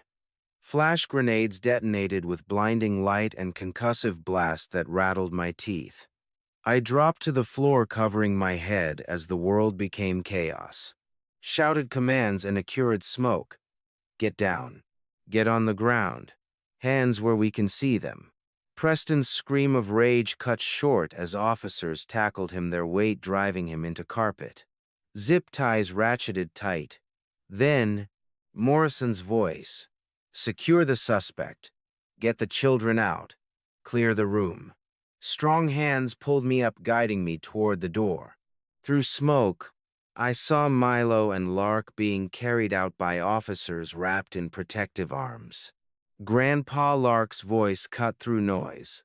I'm here, sweetheart, I called, voice breaking. You're safe now. As I was led onto the walkway, afternoon sun hit like a physical blow. The parking lot was a sea of flashing lights, patrol cars, ambulances, fire trucks, converging on this roadside pocket where our darkest chapter had reached its conclusion. Behind me, Preston's voice, raw and stripped. You don't understand, he screamed as they dragged him out. I needed that money. The fund was collapsing. I had no choice. Morrison appeared at my side, hand gripping my shoulder. You had a choice, Preston. You chose to be a predator. Now you live with consequences. As Preston was hauled downstairs, I caught one last glimpse of his face. The polished manager, the charming son-in-law, the man who'd stood at my daughter's wedding, all gone. What remained was hollow shell, a structure rotten from the foundation up. Medics swarmed Milo and Lark, while I stood on the walkway, legs weak. Morrison guided me to sit on the top step, metal railing cool under my palm. You did good, Tane. You kept him talking long enough for us to position. If you hadn't walked through that door, this could have ended differently. I looked down at the parking lot where Preston was being loaded into a patrol car, handcuffed. The hunting knife had been bagged as evidence, blades still gleaming. I thought about Margaret and Susan, names reduced to line items. I thought about the river and the push. And I thought about 2 children in the ambulance alive, because a 1-2-year-old had been brave enough to tackle a monster. Leona arrived moments later, car screeching to a halt at the perimeter. She ran toward the ambulance, face a mask of anguish and relief as she gathered Milo and Lark into her arms. I watched as she collapsed to her knees, sobbing into their hair, and I knew that whatever trials awaited her, this reunion was the first honest thing she'd done in years. As the sun dipped toward the horizon, I made my way down the stairs. Each step felt heavy, the weight of everything pressing down. But when I reached the bottom and felt solid ground beneath my feet, I realized I was still standing. The structure of my life had been tested, cracked, nearly destroyed, but the foundation had held. They say justice is blind. But as I walked into that courtroom, I realized she was also cold efficient and entirely indifferent to the fact she was tearing the last of my family apart. I stepped into Charleston County Courthouse air, thick with floor wax and old paper footsteps, echoing against high ceilings. Morning light filtered through tall windows, casting geometric shadows across polished marble. Judge Holloway sat behind the bench like a gargoyle of law, eyes weathered by decades of seeing Charleston's worst. I sat in the front row as Preston Ward was led in, stripped of designer suits and swagger. He wore standard orange that looked like a structural defect against mahogany paneling. The prosecution presented the Predator's journal and Milo's recordings, painting a picture of a man who treated homicide as line-item expense. They detailed Margaret Thornton's boating accident, Susan Whitfield's drowning, and the meticulous planning of my attempted murder. The courtroom fell silent as they played audio of Preston's motel confession. I did what was necessary for the fund. You don't build a legacy, Mr. Ward. Judge Holloway said, voice a low, growly vibration. You build a cemetery. Preston refused to look at me, jaw set in final arrogance. The sharp clack of the gavel sounded like a demolition ball. Life without the possibility of parole. The second trial followed immediately, cutting deeper. Marcus Webb, Preston's biological brother and co-conspirator, was led in wearing chains. The corrupt lawyer had been apprehended at Atlanta Airport, attempting to board a flight to the Caymans with $3 million in cryptocurrency. His arrest had been swift. Morrison's coordination with federal marshals. Webb's face was resigned as charges were read: conspiracy to commit murder, elder abuse, fraud, money laundering, obstruction. Evidence was overwhelming: forged power of attorney, shell companies, notarized documents that nearly stripped me of everything. He didn't fight. He simply sat as his attorney negotiated a documents.com's plea deal for testimony against Preston. 15 years, Judge Holloway announced, gavel striking. No parole eligibility for the first 10. As Webb was led away, he glanced at me, and I saw not remorse but cold acknowledgement that he'd been outplayed. The prosecution also brought charges against Dr. Sterling Hayes, the cognitive consultant Preston had paid to fabricate my incompetency evaluation. Hayes's medical license was permanently revoked by the South Carolina Board of Medical Examiners, and he received a 3-year suspended sentence for professional misconduct and conspiracy to commit fraud. The watch he'd worn, Preston's hedge fund merchandise, was entered into evidence as proof of their financial relationship. Justice, it seemed, had a long memory for those who weaponized medicine against the vulnerable. The tone shifted to profound tragedy as Leona took the stand. She looked a shell. Designer clothes replaced by simple gray dress, face bare of makeup. She pleaded guilty to conspiracy, grand larceny, elder abuse, voice barely a whisper as she recounted her role. I wanted the life he promised. I didn't care who I had to step on, even my own father. I sat and watched my daughter accept responsibility for crimes that would cost 7 years, and I felt the weight of every parental decision pressing down. Despite her cooperation, testimony, securing Preston's conviction, her role in the motel, the scale was too great. 7 years. Judge Holloway said, voice softening slightly, with credit for time served and parole possibility. After 5 contingent on demonstrated rehabilitation, I watched her being handcuffed, silver bracelets, a cruel echo of designer watches she once coveted. As she was let out, she turned one last time. I'm sorry, Daddy, she mouthed, tears streaming. I nodded, unable to speak. After adjournment, Morrison handed me a heavy folder containing court-ordered restitution and Mount Pleasant estate dissolution. I was granted full permanent guardianship of Milo and Lark, marking the start of a different architectural project, one requiring patience, love, and foundation built on honesty rather than gold. "They're safe now," Tane Morrison said on the courthouse steps, "but they're going to need shoring up." I looked at the folder, then at the empty space where my daughter had stood, and realized the hardest part of being an architect wasn't the building. It was knowing which parts of a ruin were worth saving. I spent the morning checking railings on the back porch.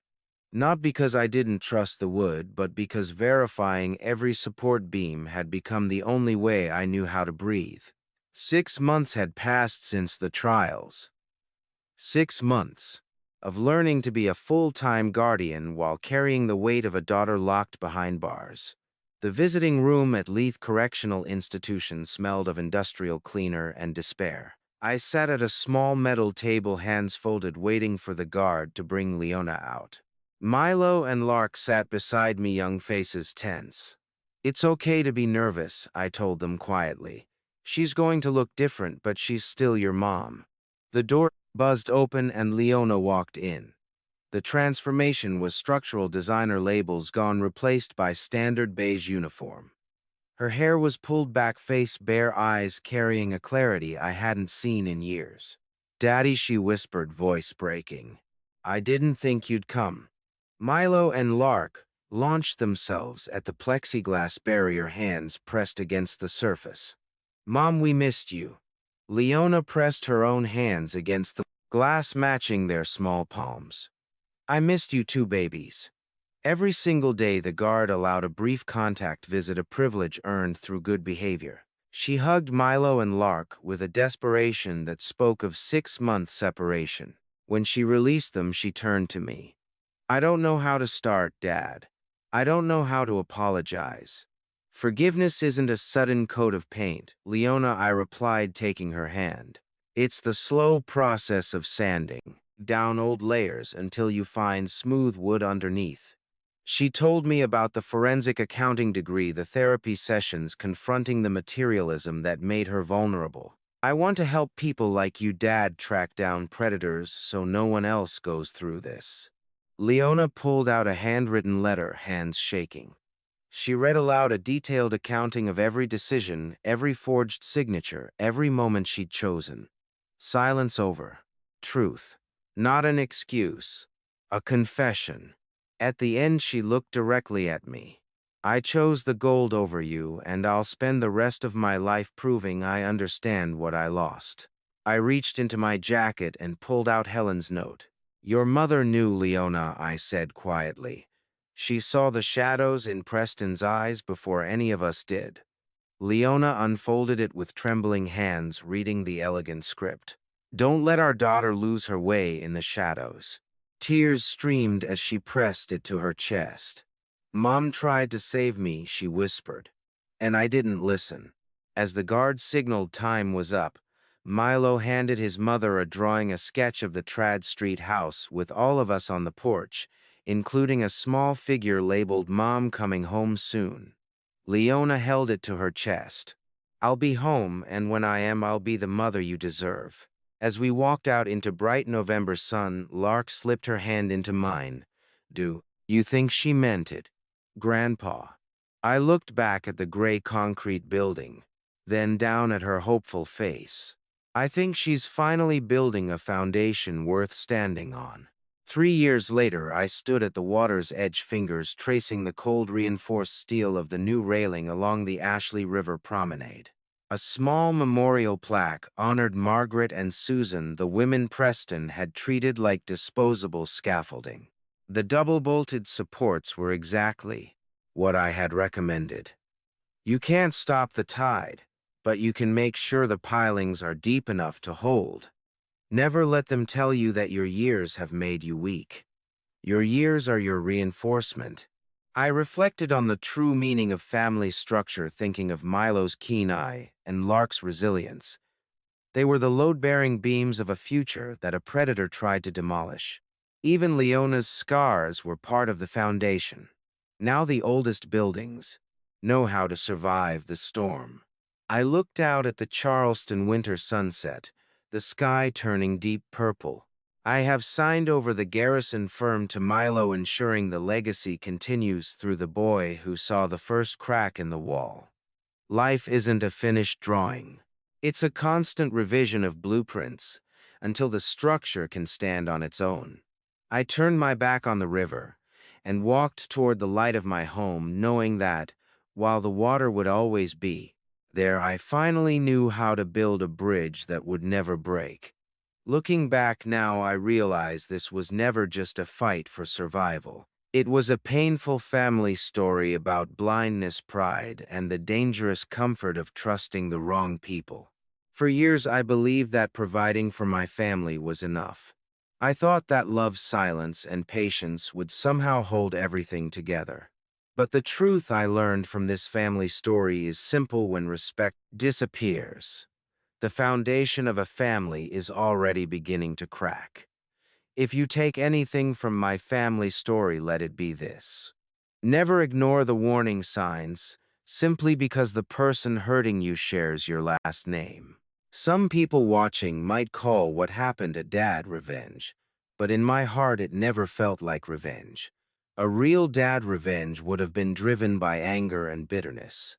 What I chose instead was something harder: boundaries, truth, and the courage to stand up before everything collapsed.